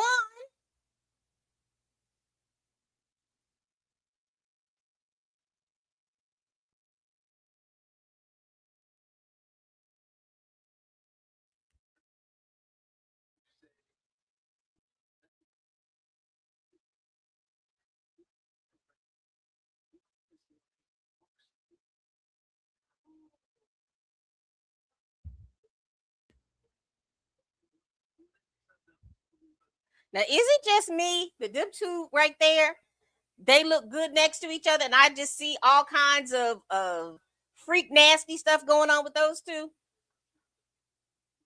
Like they're reciting Shakespeare while they're doing the do. It could just be me, and it could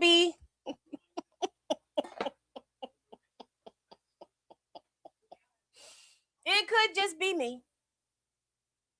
Come on now.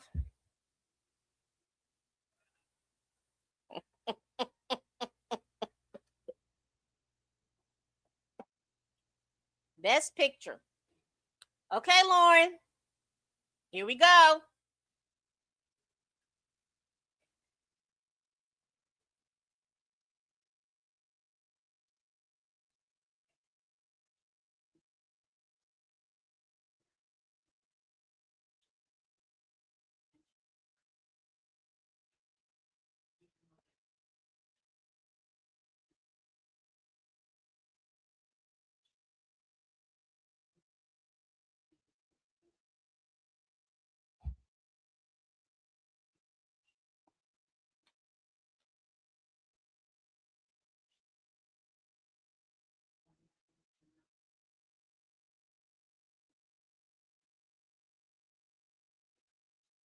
They say it's between one battle.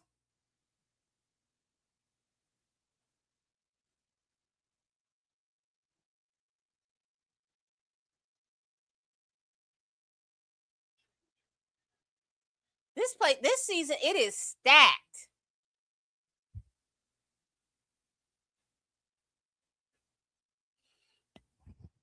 Got my head itching.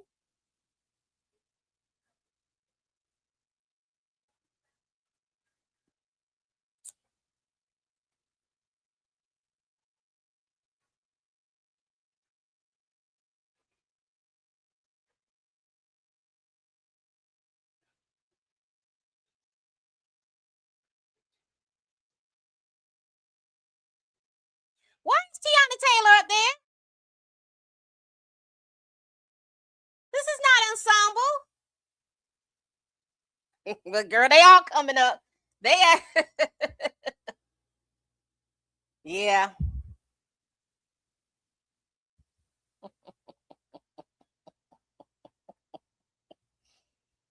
What's the score? What's the score, Lauren?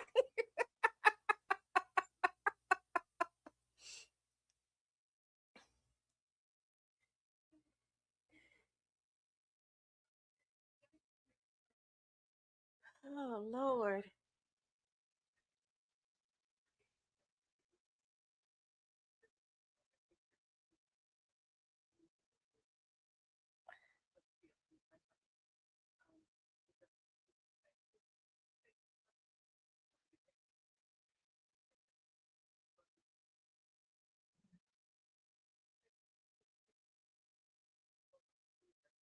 So this is 13.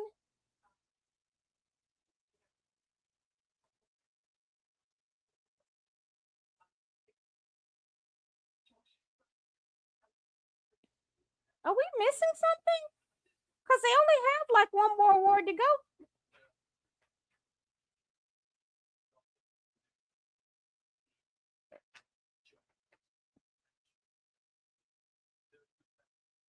Because we have one more to go.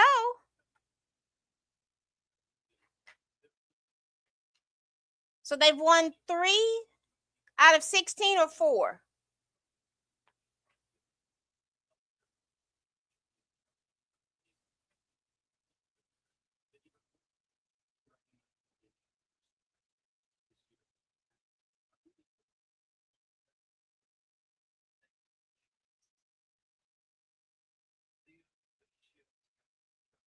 They won 4. Okay.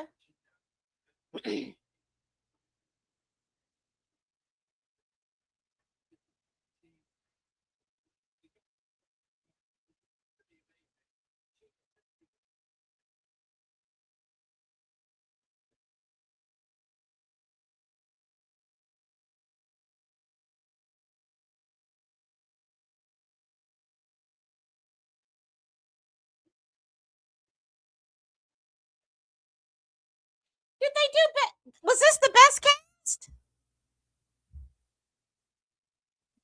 Did I miss one?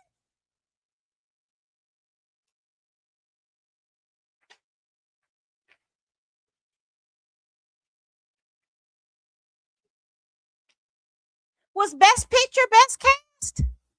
I guess so. That's why they all ran up there.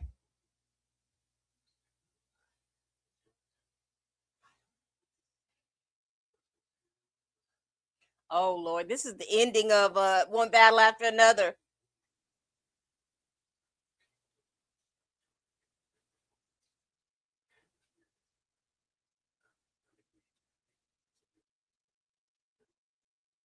Oh Lord.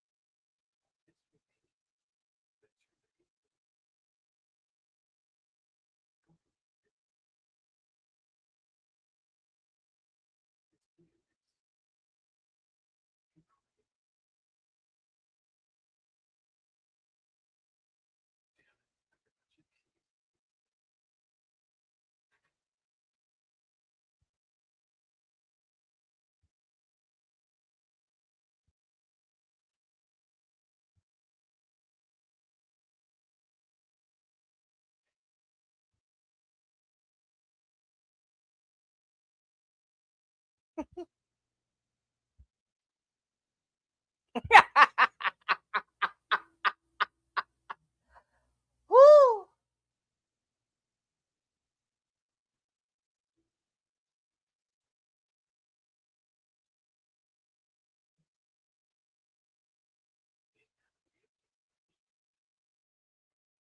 Well, y'all, that's it. One battle after another one where I thought Sinners should have won. Best picture. So, but shout out to Michael B. Jordan for winning. Shout out for Ryan Coogler for winning. Shout out to Autumn Apropos for winning. Shout out to all the nominees. Shout out to all the winners. What did y'all think of tonight's telecast? And thank y'all for rocking with me.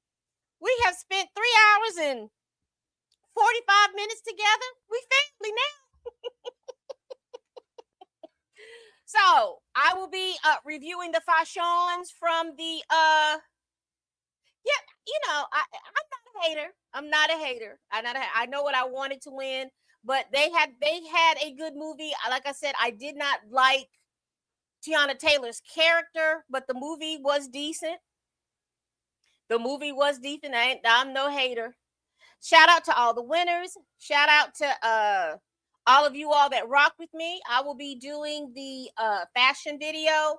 And also I'll just give my recap tomorrow about how I felt about the Oscars in itself. 10 for 10 for Paul Anderson winning it. Shout out to Gucci. Shout out to him and shout out to y'all. Thank you so much, Steve. Thank you so much, Kidda. Thank you so much, Lauren, and all of you all that have been engaging with me during this journey. I really do appreciate it. Y'all make sure we pick Lauren up off the ground.